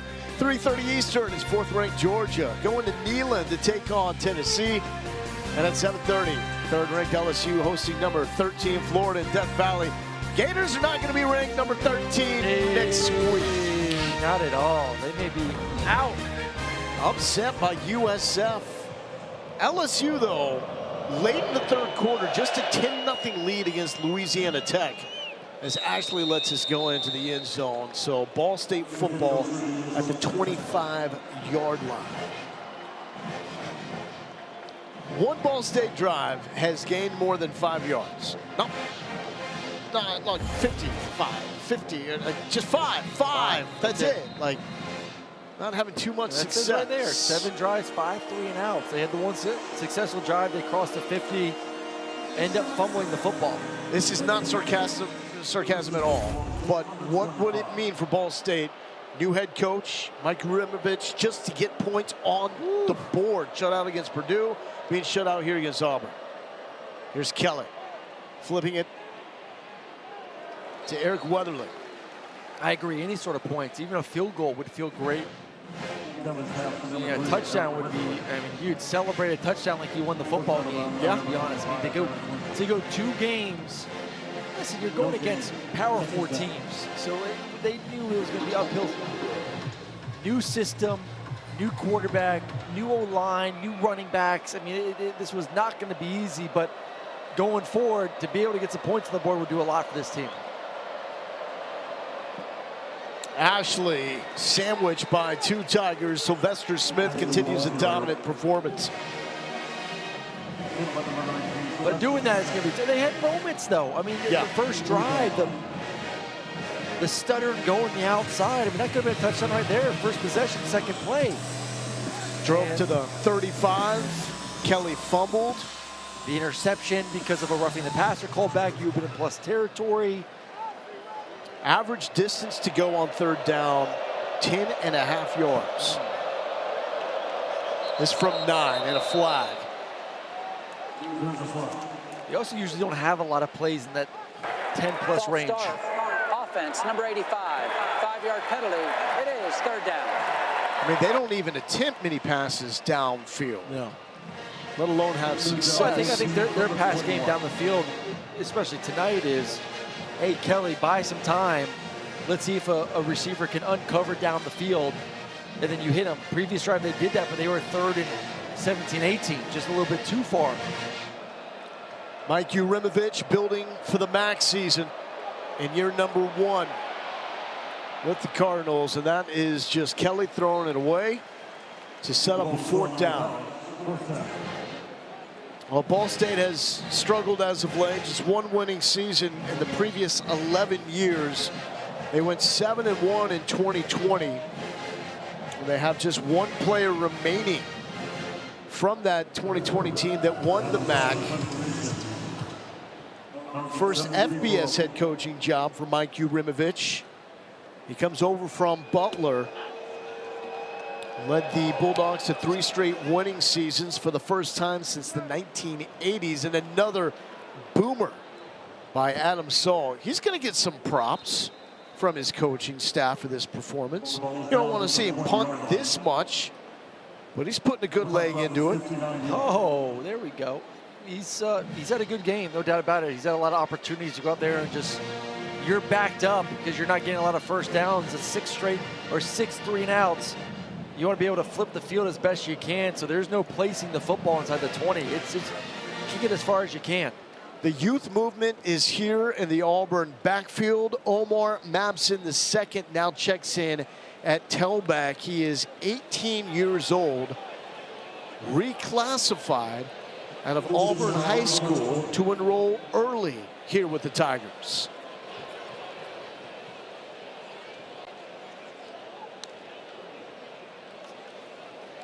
Arnold will be dropped for the loss. Justin Thomas with the TFL. It's well executed by Justin Thomas on the outside of really putting Jackson Arnold in the bind. Do I hand it? Do I take it? I saw it was the mindset if he's not crashing down the line of scrimmage. If his shoulder pads are facing still upfield, you give that ball to the running back, because it's going to be an arm tackle on the running back going downhill. 5 TFLs for the Cardinals. Probably too big of a number for this Auburn coaching staff. And that's a big hit by Michael Gravely, who left the game earlier with an injury. The ball came out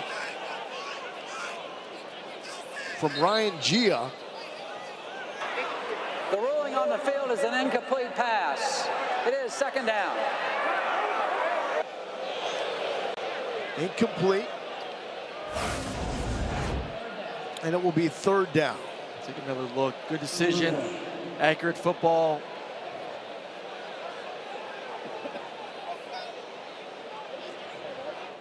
Yeah.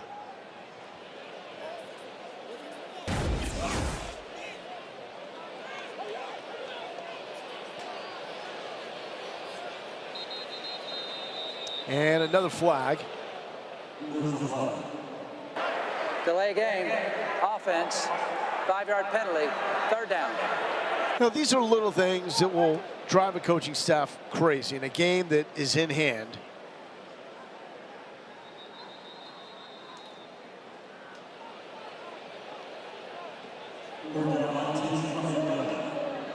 The previous play is under further review.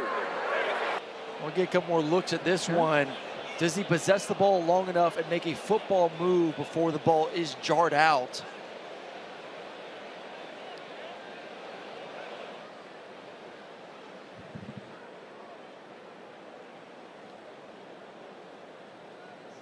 Get some more looks from our camera crew here.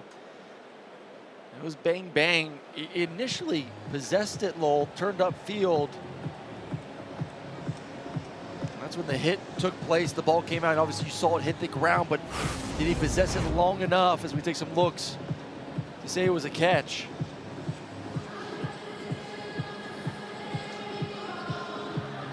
And from there, that's a catch. It's a catch. Movement forward, made a football move. But then, who has the ball? But if it's a catch, does the ball come out before his knee is down?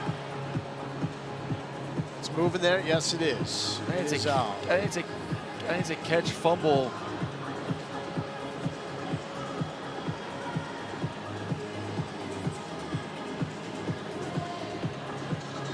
So now you need to see if Ball State was able to make an immediate recovery.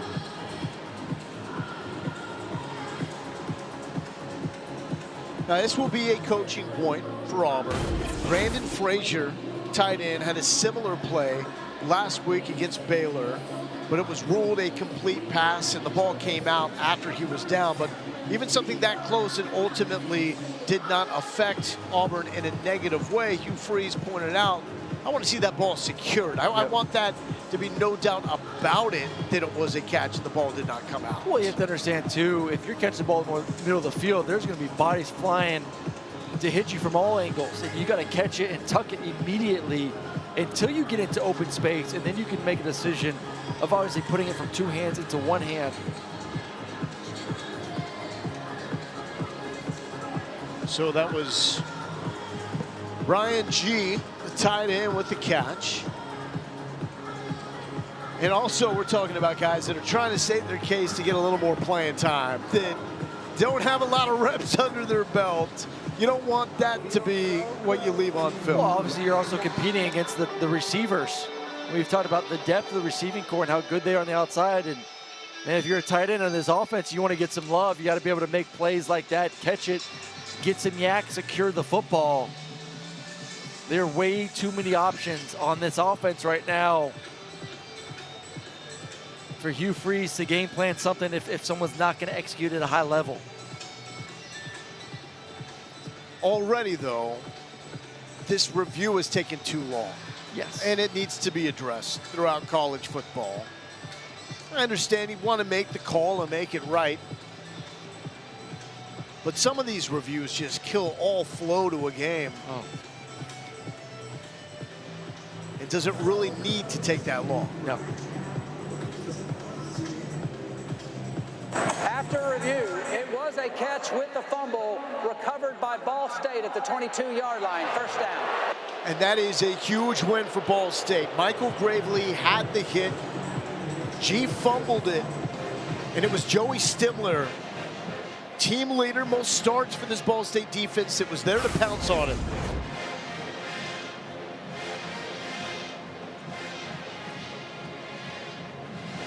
We talk about opportunities. We just talked about, can this football team put some points on the board, get that goose egg, that nasty goose egg out of there through the first 2 weeks of the season. Now's that opportunity. Now let's see how aggressive they will be if it gets to a 4th down, considering they missed 2 field goals, including a gimme from 29 yards last week at Purdue. Kyle Kelly working into the student section, open man, and caught inside the 10-yard line. Eric Weatherly is there. I love the route from Weatherly. He breaks it extremely flat to give plenty of cushion away from him and the safety over the top. Kelly has time, throws to the sideline, catch, completion. Empty for Kelly. Tries to cut it up. Tripped up in the backfield by Amaris Williams. Sophomore from Fayetteville, North Carolina. He is a problem. And that's the first, going back 2 plays ago, really the first time we've seen a clean pocket where Kelly could take his drop, take a hitch, and throw with some confidence. Really impressed.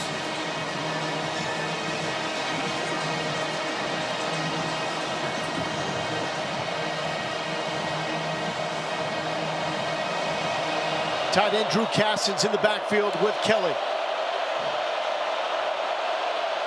Check with me. They move Magwood inside on the slot. Kelly, patient run, but there's just nothing there. The ball is out. Auburn has it. Robert Woodyard scoops it up. They refuse to let Ball State find the end zone.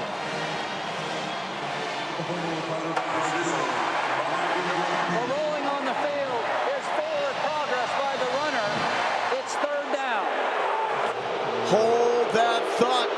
They're saying Kelly's forward progress was stopped and the ball came out after the whistle. The fans here inside, Jordan Harris just watched the replay. Oh, that's a fumble. That's a horrendous call there from these officials. Clearly a contact ball stripped out right away. I'd be ticked off if I was Hugh Freeze too. He is. He should be. Auburn takes their first time out. That is an awful call.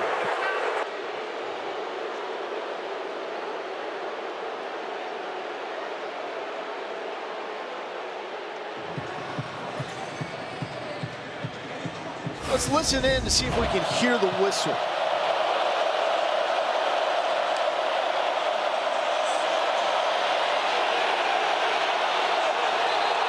Oh no. The forward progress was not even close to being stopped. So I didn't hear a whistle. Even if there was, that whistle was blown way too early in that scenario. Way too early. So Malik blocked it, undercut Kelly. Woodyard was able to come in and rip it away. Now you've heard his last name said a lot, Woodyard, in the past.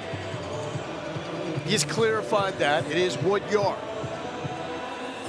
junior from Mobile.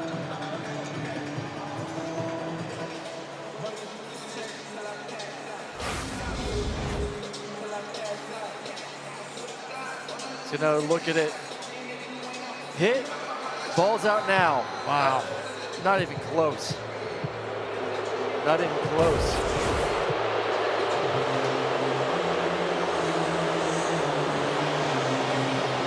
Right into the student section in the band.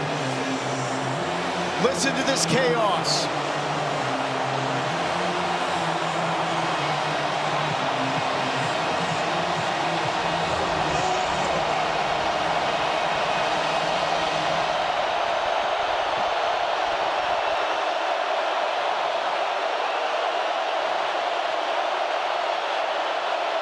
Kelly evades the pressure. Auburn is there in force. Atkins, Williams, but a flag.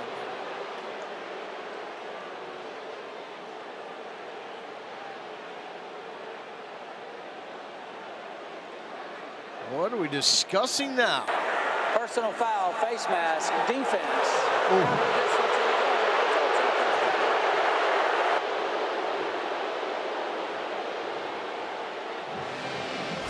Get the clear view at this face mask penalty defensively.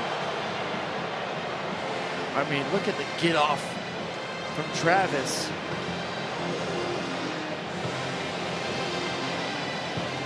But yeah, that right hand just enough. New quarterback here for Ball State, Walter Taylor III. 6'5", 241. Taylor looking for room. It simply is not there. Stood up. Jaquez Robinson was in there for the Tigers, along with Kieron Crawford. It's a lot to ask coming in there for Walter Taylor. Hostile, you said it, right into the loudest section of this stadium where the students and band are. And still, like, can you get Kelly on the move with some options to throw it? Not just running, they've been running the football. Give him an option to throw it as well. Better snap it. Low snap. Kelly gets it back, and he's brought down by Malik Blockton.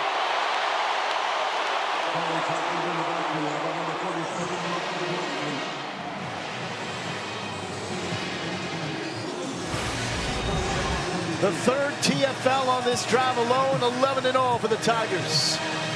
Just very slow getting play calls in, so everything just feels very rushed right now. When you're in this sort of environment where it's loud, it's hostile, you're having to communicate, scream and yell as a quarterback.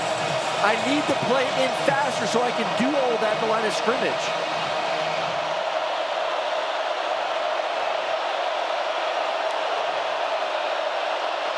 Kelly to Ashley, rocked out of this world!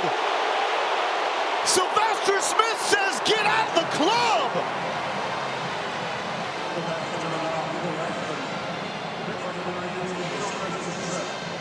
Making his case for one of the hardest hitting safeties in the SEC. It's been a few times now, special teams. And now on a big red zone stop.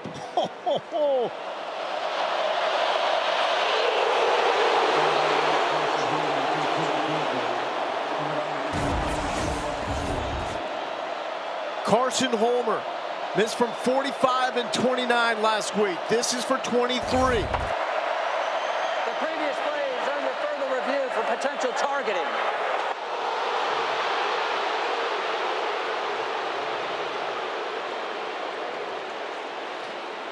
And another review.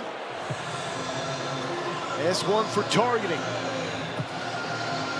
They will look at this hit from Sylvester Smith, delivered to Quay Ashley.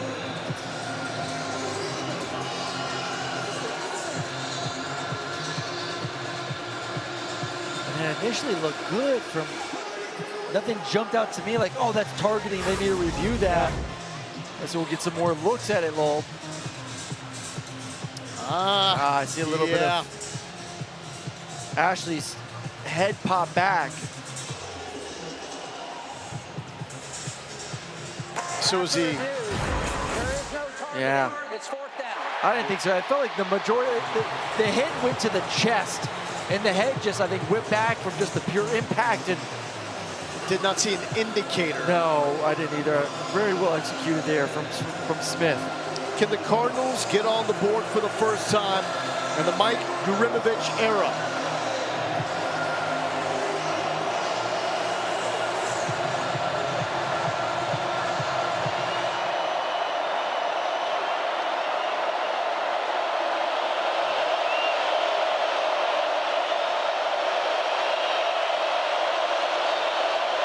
Yards, and Ball State has its first points for their first-year head coach, Mike Yurimovich. It's just a 3-spot, but when you're rebuilding a program, you need something to build off of, and this is that. listen, you take it, and I think we both agree that ball should have been back to Auburn with the fumble a couple plays ago, but you know what? You take what you can get on the road against this defense and find a way to get 3 points on the board. But what this also means is another opportunity for Rayshon Pleasant. This is true. You really want to call a kickoff return for him. Oh, man. I know you do. I just want to see that guy roll. He is electric. I mean, look at the orange cleats as well. This guy's here at Auburn. Got a little swag. Transfer from Tulane. 3 kick returns, 4 touchdowns since the start of last season. 4 non-offensive touchdowns in that stretch. The most in the FBS. More than 106 schools. Homer will now kick it off to the most dangerous return man in the game.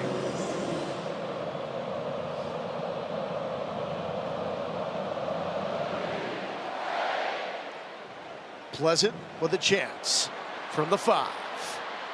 Pleasant looking for the sideline, and there's just not too much to work with there. Let's check in with Lauren. Yeah, guys, as Jackson Arnold comes back out on this football field, the biggest thing they wanted from him coming into this season and obviously transferring from Oklahoma is gaining that confidence, rebuilding that confidence. You know, he had 3 coordinators in 2 years at Oklahoma, lots of injuries and the personnel around him. He was looking for stability, so he came here, and Coach Freeze told us his performance at Baylor was a huge start to rebuilding that confidence. Now they want to see how he can continue going, and of course when they go on the road in just a couple of weeks, where that confidence is going to come from and building that rhythm before they go on the road again. I think nationally, fans of college football lost confidence in Jackson Arnold as well, and what he went through in 2 years. But Aaron, you've brought up the point, those 2 years at Oklahoma, not suited for a quarterback to have success. It drove me crazy, and I broke down a lot of his film from a year ago, even last season. I was like, this, you understand what kind of difficult position this young man is in with the offensive line, the receivers. It was not built for any quarterback to really have success. And there is Omar Madsen patiently weaving and still going to the 44-yard line for the 18-year-old freshman. Going back to Jackson, though, I mean, you saw why he was so highly recruited coming out of high school. You saw those moments, especially early on in the season. Then, man, he just got in such a funk because of the lack of support around him. And that's no longer the case here at Auburn. Back to the young pup, spinning off the tackle attempt from Jamon Harmon, and that will take us to the fourth quarter. The shutout is out the window, but the Tigers offense will try to add more points. And the home opener, throwing those 4s, drop the lights inside Jordan.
You're watching College Football Primetime presented by Dr.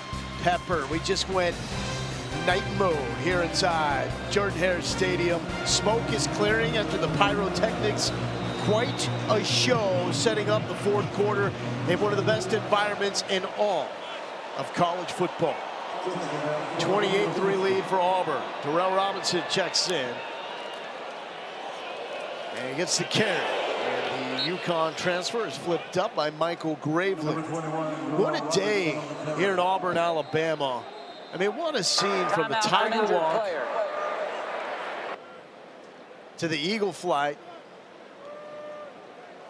It's hard to believe, though, that's only 25 years old. As this is Gravely hurt for the second time. And looks woozy getting up.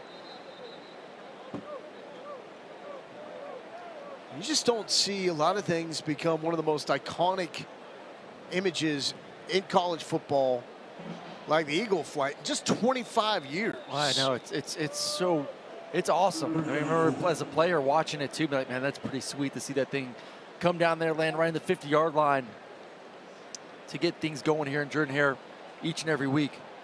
First one ever lasted 6 seconds. It was a short glide. It's much more theatric now. Arnold throwing to the left side and finding Horatio Fields. And Fields is having himself a ball game. Now 5 catches in his second game as a Tiger, transferring from Wake Forest. Just so reliable backside. You're going to go any sort of off coverage, even press, showing some ability to create some separation a week ago. But man, the chemistry has been spot on with him and Arnold for the first 2 weeks. You know, we have not seen Eric Singleton since limping off the field on his last catch. Arnold with time, flush to his left side. He's got the sticks, smartly out of bounds around the 30-yard line as Nathan Voris provided the pressure. It's you made this point earlier about Arnold and, you know, the coach staff not really knowing truly how fast he was in practice, because all these defensive guys, they like to tag you and blow the whistle. Yeah. Oh, whistle, he's down, he's down. I was like, dude, just because you put your hand on my back doesn't mean I'm down. He'll run by you, he'll run through you. Yep. He is thick. In rhythm, back to Horatio Fields. Now up to 7 catches. Was that 6? Well, just taking what the defense gives you. That is the theme.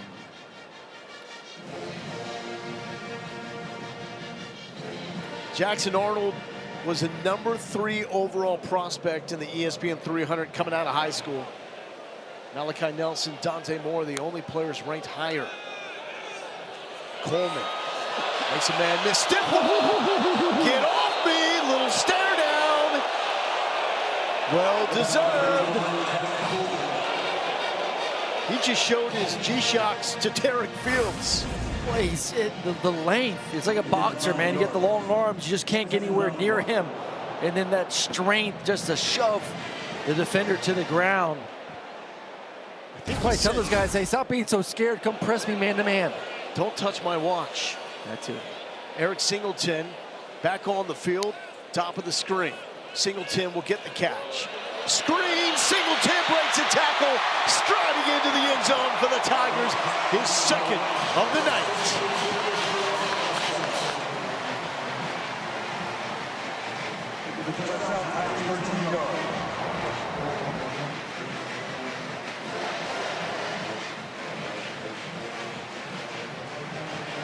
I mean, back-to-back, you get the length and size on the outside with Cam Coleman, and then you get the quickness in the burst from Eric Singleton. Just so many ways this offense can attack to put the ball in the end zone.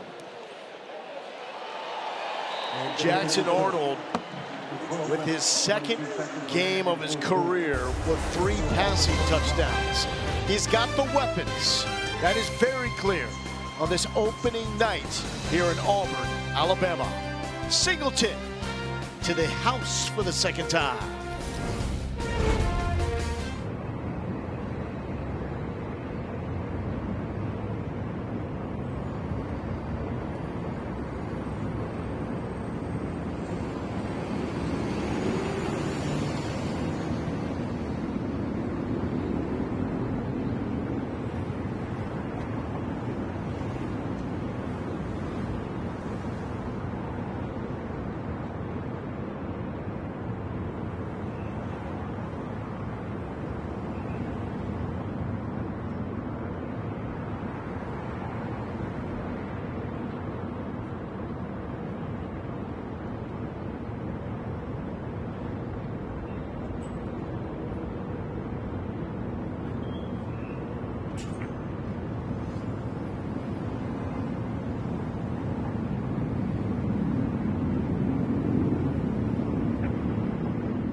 The U.S. Open Men's Championship matches tomorrow at 2 Eastern, 11 a.m. Pacific on ABC and the all-new ESPN app.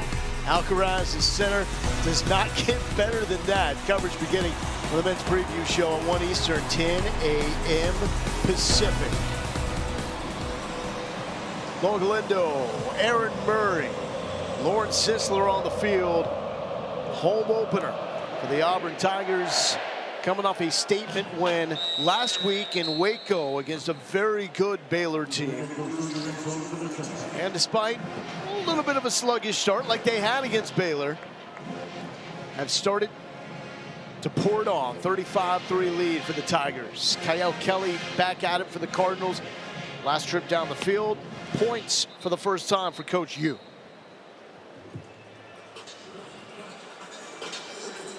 His father, Kenny, played quarterback at Miami in the late 1990s under Butch Davis. He was actually the quarterback before Ken Dorsey and that historic run. Kelly with the most time he's had all night. Throwing on the run, incomplete to Weatherly. And that has been the most productive receiver for Ball State. We got a flag down. PI on the offense here. Oh, man. Pass interference. Offense, number 5. 15-yard penalty. First down. Yeah, tough to build momentum with miscues like that. Magwood was the receiver on the opening drive of the game that was running clear. Half the distance.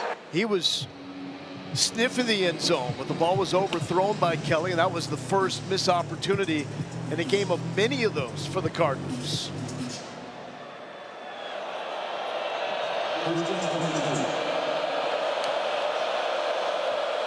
To Jackson. Dropped. Bryce Diaz. Lord. Yeah, you know, Kyle Kelly, certainly a young man that has expressed some frustration, bouncing around. Obviously, back in the transfer portal twice. You talked about that, and, you know, it sucks that they didn't get in the end zone. I know they wanted to get some points on the board there, but I'll tell you what, this is a young man that was convinced to come back to Ball State. Yurimovich said, look, man, we want this kid back here. Give him the keys to the offense. Of course, he had to earn it. He had to put in the work, but he said this is his offense now, and he's excited to finally have the keys to the truck. And grateful that he's able to stay here and be grounded in the moment, and certainly wants to make the most of it. Of course, this environment, not the best place to do it, but trying to get some confidence built here tonight. Well, the hope is you do it here and take your lumps at Purdue, at Auburn, and then when you go to the different MAC sites, that those crowds are nothing compared to Well, it's also the speed, too. Yeah. I think the game just slows down. You go from playing in this environment, the communication's difficult. We've seen them with the play clock have some issues getting plays in and out. Obviously, the speed and size difference as well. So, yeah, then you go into, like, oh, wow, this is easy now. 1 for 11 on third down. Kelly trying to keep this play alive, and the sliding catch is made by Weatherly. I mean, that's the one crazy thing about this league, Lowell, is you have defensive ends and linebackers that are just as fast as you. Where you get to this more MAC action, you know, he's running away from those players. Lord. And I think one way you build confidence, Yurimovich flew down to Tampa, sat there with Kyle and his family, which was pretty interesting. He said it was like barbershop talk. Him and his dad and his uncle and his family was sitting there. And it was funny because Kyle said, Coach, you didn't know me from a can of paint. But the film told him what he needed. He showed me and my family the path to my goals, and that's why Kyle said, I'm going to come in here, I'm going to work. And so, you know, I hope to see this young man to continue to progress this year as he gets this opportunity to run this offense. Down one of their playmakers, and TJ Horton. So we have a review. Figure out if this was a completed pass. And it looked like Ball State was bringing out the punt team anyways. Should almost be a feel for reviews in this situation.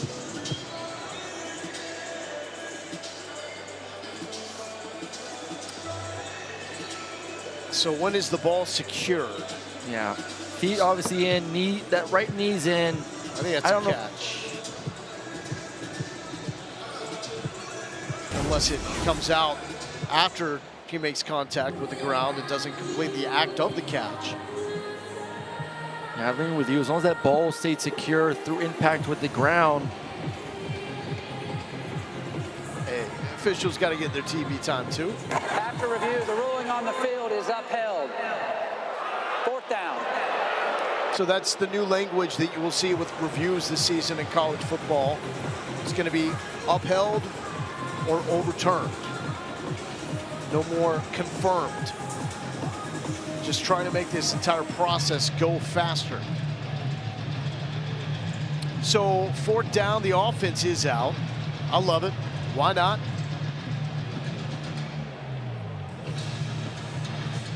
Now Auburn does have a man deep. Simmons is back like it's going to be a punt. Now Simmons comes off as Kelly and the offense remain on the field for Ball State. They did get in the jump in the first half. Almost got in the flinch there. 10 on the play clock.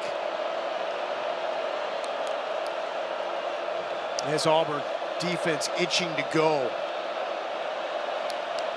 But they will not flinch, and that will be a delay of game. Offense, 5-yard penalty. It is 4th down.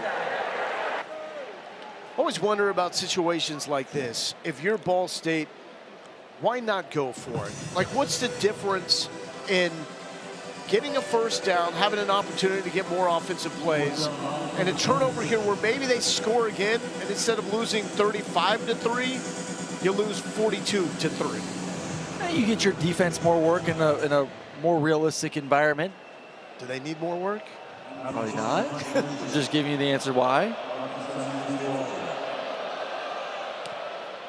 Here's the star of the show, the busiest man of the night for the Cardinals. Simmons, 25, shake, bake, a little crease and tripped up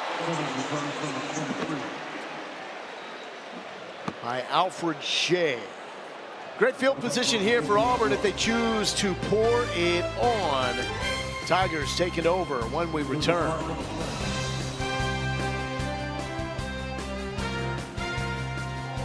Return team, number 40. From the end of the kick, it is 1st down. All right, so send that one back 10 yards, but it still is Auburn football. Now, play that music again. I was vibing there. You were vibing too. I love just college football, always vibing.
We're pumped about this. The all-new ESPN app. It's the best way to watch sports. All of ESPN, all in one place with live games, live stats. Plus, you can track your fantasy teams and personalize with your favorite leagues, teams, and players. You do the whole fantasy football thing? No. No? No. No. Okay. Well, one day, this young man may be on one of those teams. Deuce Knight, the true freshman out of Mississippi, second-ranked dual-threat quarterback in this year's freshman class. He has a big-time arm, and he's a big kid as well, 6'4", 217. Knight, the lefty, incomplete on his first toss as he was looking for Bryce King. What are these moments like on the field for the first time as a quarterback? Yeah, they're so cool, especially being at home, too, in front of, it's still a great crowd here at Jordan-Hare Stadium. To be able to throw in front of the fans, get some excitement, get some juice, see if you can lead this offense down the field for a touchdown sometime in this fourth quarter. Mabson, another freshman, is his running back. The big lefty looking to the left side, and it's tipped incomplete off the hands of Will Yates. Just a little bit slow there. Just got to curl flat, working from tight end to the outside. Needs to throw it to the flat routes wide open. Tries to force it to the curl, and obviously a little bit off target as well, but you see 6. Bryce King was wide open on the sidelines. I like this, though. Late game. Game is in hand. Let the young freshman throw the football. Willie here on 3rd and 10. Steps up in the face of pressure. Will run for it, and he's got the first down. First conversion in the career of Deuce Knight. So that's what you need sometimes. You come in here, you've been sitting on the bench for 3 quarters. You're asked to throw the football the first 2. You know, it's sometimes just good to get hit, feel like you're a part of the game, run the football. He's an athlete. I think right now, hopefully that's settled in. Let's get a completion.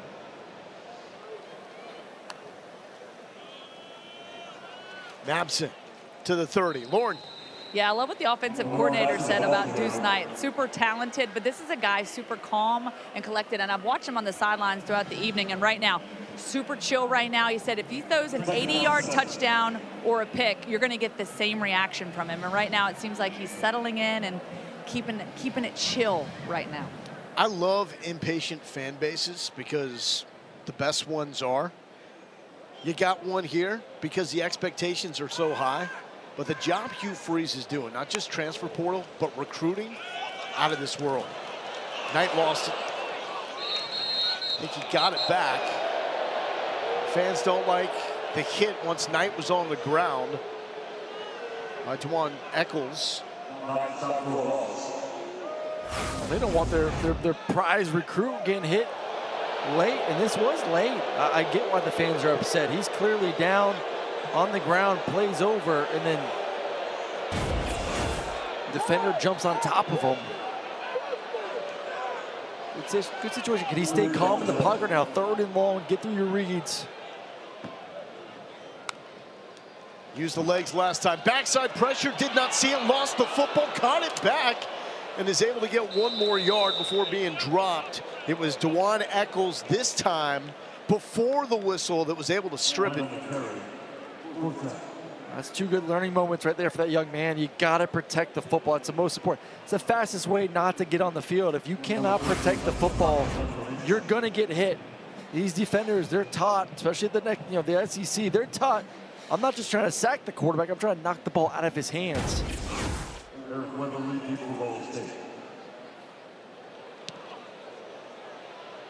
Weatherly calling for the fair catch. So the first drive for young Deuce Knight ends with the punt. Ball State with under 7 minutes to get a tutty.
Tigers, All-State has celebrated every field goal and extra point made at participating universities by donating to the university's Athletic Scholarship Fund, supporting all student athletes.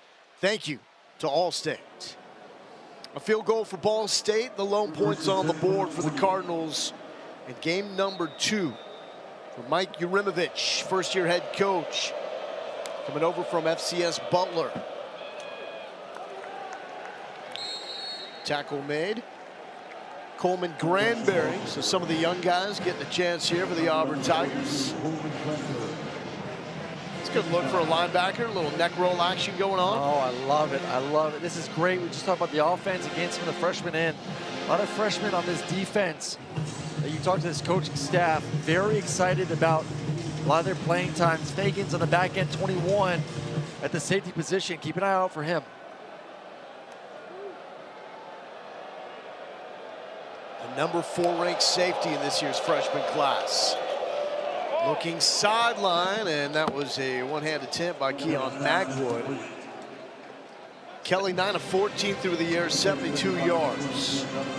Was another freshman. He targeted Donovan Starr, 22. We see Fagan's out there at safety. Starr at the corner position, would be at the nickel position, number 12. It's great just to get this film in, be able to get out there, play, go back, watch the tape, make the corrections. They love Eric Winters, 25 at safety as well, also a true freshman. They're going to need guys to work into that rotation with no Champ Anthony out after thumb surgery. Kelly sacked. It was Jared Smith, freshman from Birmingham, and sack number 6 for the Tigers defense. They had 22 pressures against Baylor. Only Michigan, FIU, and Maryland with more in a game this season. See how giddy he is, getting his first sack. Good job winning one-on-one. About five freshmen on that last true freshman out there.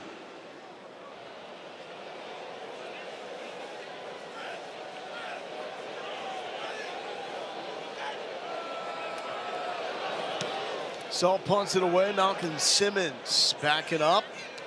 Makes the catch, slips one tackle. And down at the 45-yard line. So drive number 2 here for Deuce Knight. I'm sure he is told by the coaching staff, take care of the football, young man. 2 hands on it, keep it tight. Not a loaf of bread. Taking care of the football is going to be one of the keys this season for this Auburn team. Had 7 turnovers in the first 2 games last year. They haven't been turnover-free in the first 2 games of the season in the previous 30 years. Almost made it here, but 1 turnover.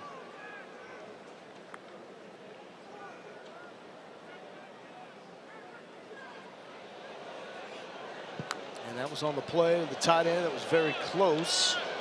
And a huge seam, open room for Darrell Robinson. Robinson, he gone. 54 yards, his first touchdown as an Auburn Tiger.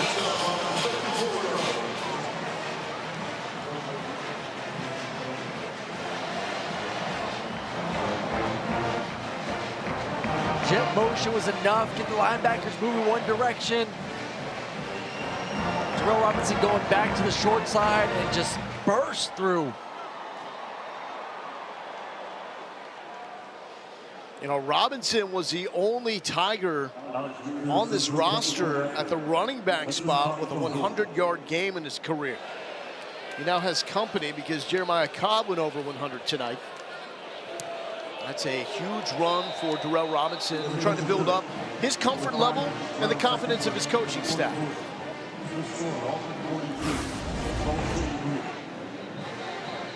You get the jet motion, you see the linebacker second level, they get stuck going to the left, their left, and all of a sudden, running back going back to the short side, and offense line does a good job caving everyone in.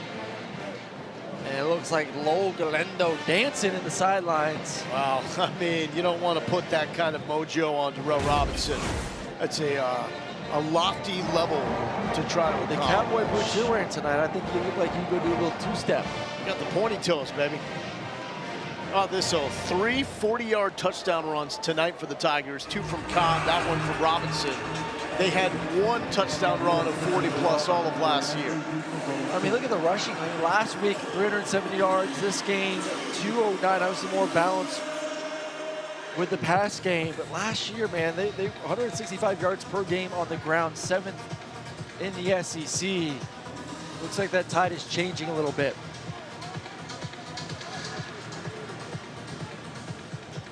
(42-3) lead for the Auburn Tigers. 4th game all time at Jordan-Hare against the Ball State Cardinals.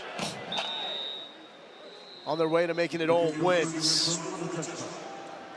Coming up tonight on SEC Network, SEC Football Final is back with Dari Noka, Chris Doran, Benjamin Watson. They'll take you through the biggest stories of the day and break down all the games over on the SEC Network and the all-new ESPN app.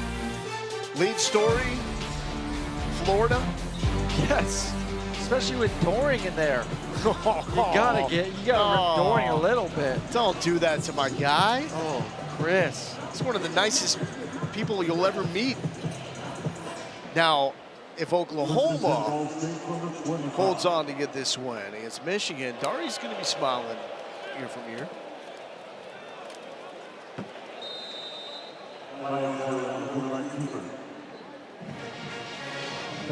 What's the upside for this Auburn team?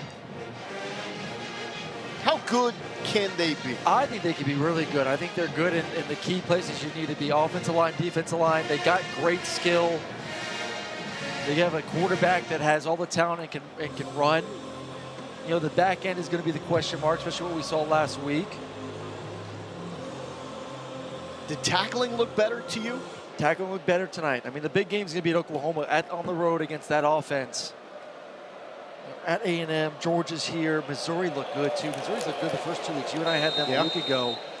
That's an interesting game at Vanderbilt, and obviously Alabama here at the end of the year. But they check off a lot of boxes. There's very few boxes that Auburn football does not check off to be a contender in the SEC this year. And I look at their schedule. You got one more game to really feel good about all your rotations, and then you embark on a 4-game stretch, and we'll know everything we need to know about Auburn. At OU, at A&M, home against Georgia, home against Mizzou. That is a gauntlet. 3rd and 7 for Kyle Kelly. And there is the hit made by Elijah Melendez, true freshman out of Florida. Also a top 300 ESPN recruit. And hoping for Ball State just to build the confidence and the comfort level of Kyle Kelly heading into MAC play. They've got New Hampshire and UConn before they start MAC play with Ohio, the team that went to Morgantown and beat Rich Rod and the West Virginia Mountaineers. Game that preceded us here on ESPNU.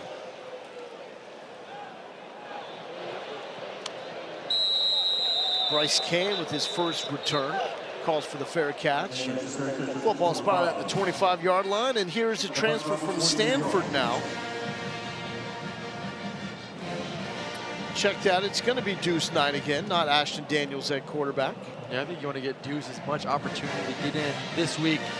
Hopefully next week as well for South Alabama.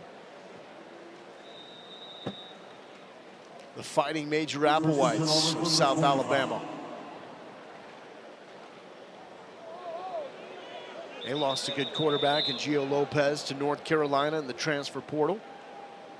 Illegal substitution on the offense, 12 in the formation, 5-yard penalty, first down.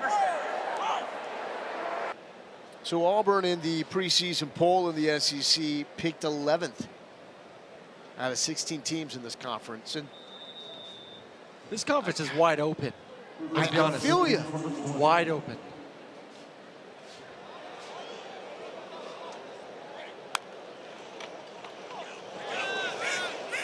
I tell you, the way this Oklahoma team is looking, bringing Ben Arbuckle over with his quarterback John Matier from Washington State. Jade Knott from Cal at running back. I mean, the only team that has looked the part to start the season that's played competition is LSU. That's it. I'm searching though for the score. 20-0 against Louisiana Tech in the fourth. It was 10-0 at the half. As a carry for Justin Jones, transfer from UAB. I mean, our game last week at Missouri, we did the who could win the SEC, and I had about eight teams? I'm with you. 8 teams that could win it. I think there may be 9 now after what we saw in week 1 and then today. It might 9 or 10. I mean, it is. Say what you want about the portal and NIL. It has done a good job of evening the playing field out a little bit here in the Southeast. Well, honestly, it is wild, as this one is complete from Knight to Camden Etheridge, the tight end. It's wild what a Nick Saban-less SEC looks like and what that means for parity. That's going to take us to the 2-minute timeout with Auburn looking to put the finishing touches and go to 2-0 on the season. ESPN College Football is presented by Ice Cold Dr. Pepper. College football, it's a pepper thing. And in part by the salted caramel toffee iced coffee for only $2.99. Live free, eat Sonic.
Awesome night on the Plains. Home opener inside Jordan-Hare as Auburn taking it to Ball State 42-3. Final 2 minutes to go. The freshman Deuce Knight, the quarterback, he pulls it and will look to use the legs, and he goes soaring past the sticks for the first down. Derek Fields got him airborne. Auburn on its way. They're going 2-0 on the season. Back-to-back losing campaigns. Hugh Freeze told me before the start of last season and their opener that And this conference really have to stack 3 straight recruiting classes on top of each other, retain players to have a chance. And they are absolutely doing that through the portal and through tremendous efforts recruiting-wise. It's a loaded roster. Now, a lot of the talent, they're still young. We're talking sophomores, some freshmen that will have to play key pieces if Auburn is going to make a run in this open SEC. But you can say the same thing about a lot of teams across the SEC. The depth is not always there. You're having to play younger guys that usually you'd want to, hey, sit on the bench for 1 year or 2 years. We'll play as a redshirt sophomore, as a junior. That's just not the case anymore. You have to play young guys because they may be your number 2 guy. Or you may want to keep them on the roster for next year. It's just the nature of the beast in the era we live in college football right now. How about the line from Jackson Arnold? As Knight completes this to Cameron King. Arnold goes 24-28, 251 yards, 3 touchdowns, no turnovers. It's the highest completion percentage by an Auburn quarterback in the last 20 seasons, 3rd highest. The single highest was Bo Nix, 91% against Akron in 2021, also the MAC. So number 3 in the last 20, impressive. Against Air. Yeah. It was funny during the halftime with the grab a quick bite to eat out here. One of the guys, some fans came up to me, asked me their thoughts on him. They said, is he just like Payne Thorne? I'm like, no, he's not Payne Thorne. No. Don't you worry about that. I know how y'all feel about Payne. He ain't Payne. He's this could be the good. dude. I don't know if he's Cam Newton, but he's in the ballpark to give them a shot to contend in the SEC. That's a real big-time quarterback there and a big-time defensive performance, holding Ball State to 68 yards. That is the fewest Auburn has allowed in the game in the last 20 seasons.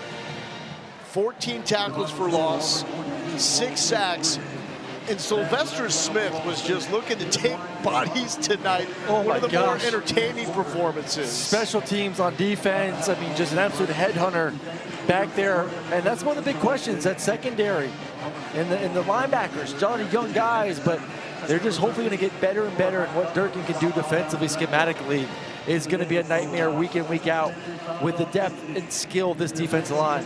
Xavier Atkins with 4 tackles for loss as well. Here's Lauren.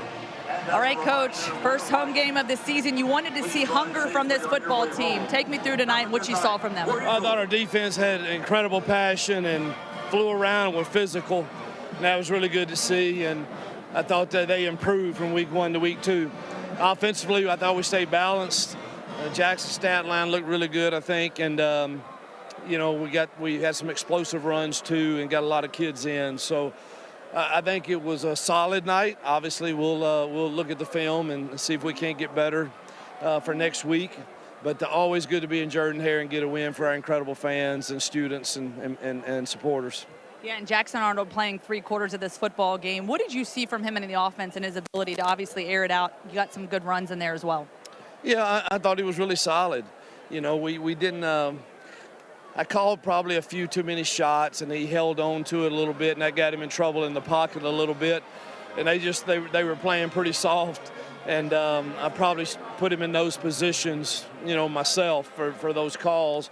I thought when we operated the quick game in the RPO, he was excellent. And for you, Coach, just being back in here, what does this mean, this stadium, Jordan-Hare Stadium? I don't think there's a better home field environment, and I just can't say enough about our supporters. 16th straight sellout, and we're very blessed to be at Auburn. All right, thanks so much, Coach. Yep, War Eagle. Coach talked about those explosive runs, 40-plus yard runs, 3 of them for touchdowns. Jeremiah Cobb goes over 100 yards for the first time in his career. Yeah, just pulled over from a week ago. 307 on the road against Baylor. Run it extremely effectively. But the main story, Jackson Arnold continues to impress as QB1 for the Tigers. Yeah, I looked the part. I mean, you build this off what he did last week against a really good Baylor team. And it is going to be a bright upside for this entire Auburn team. One more in the non-conference against South Alabama before they get into the SEC at OU against Jackson Arnold's former program. That will be fun. Auburn looks the part. They get the win 42-3. For Aaron Martin and Lauren Sisler, I'm Logan Galindo. Thank you so much for watching ESPN College Football.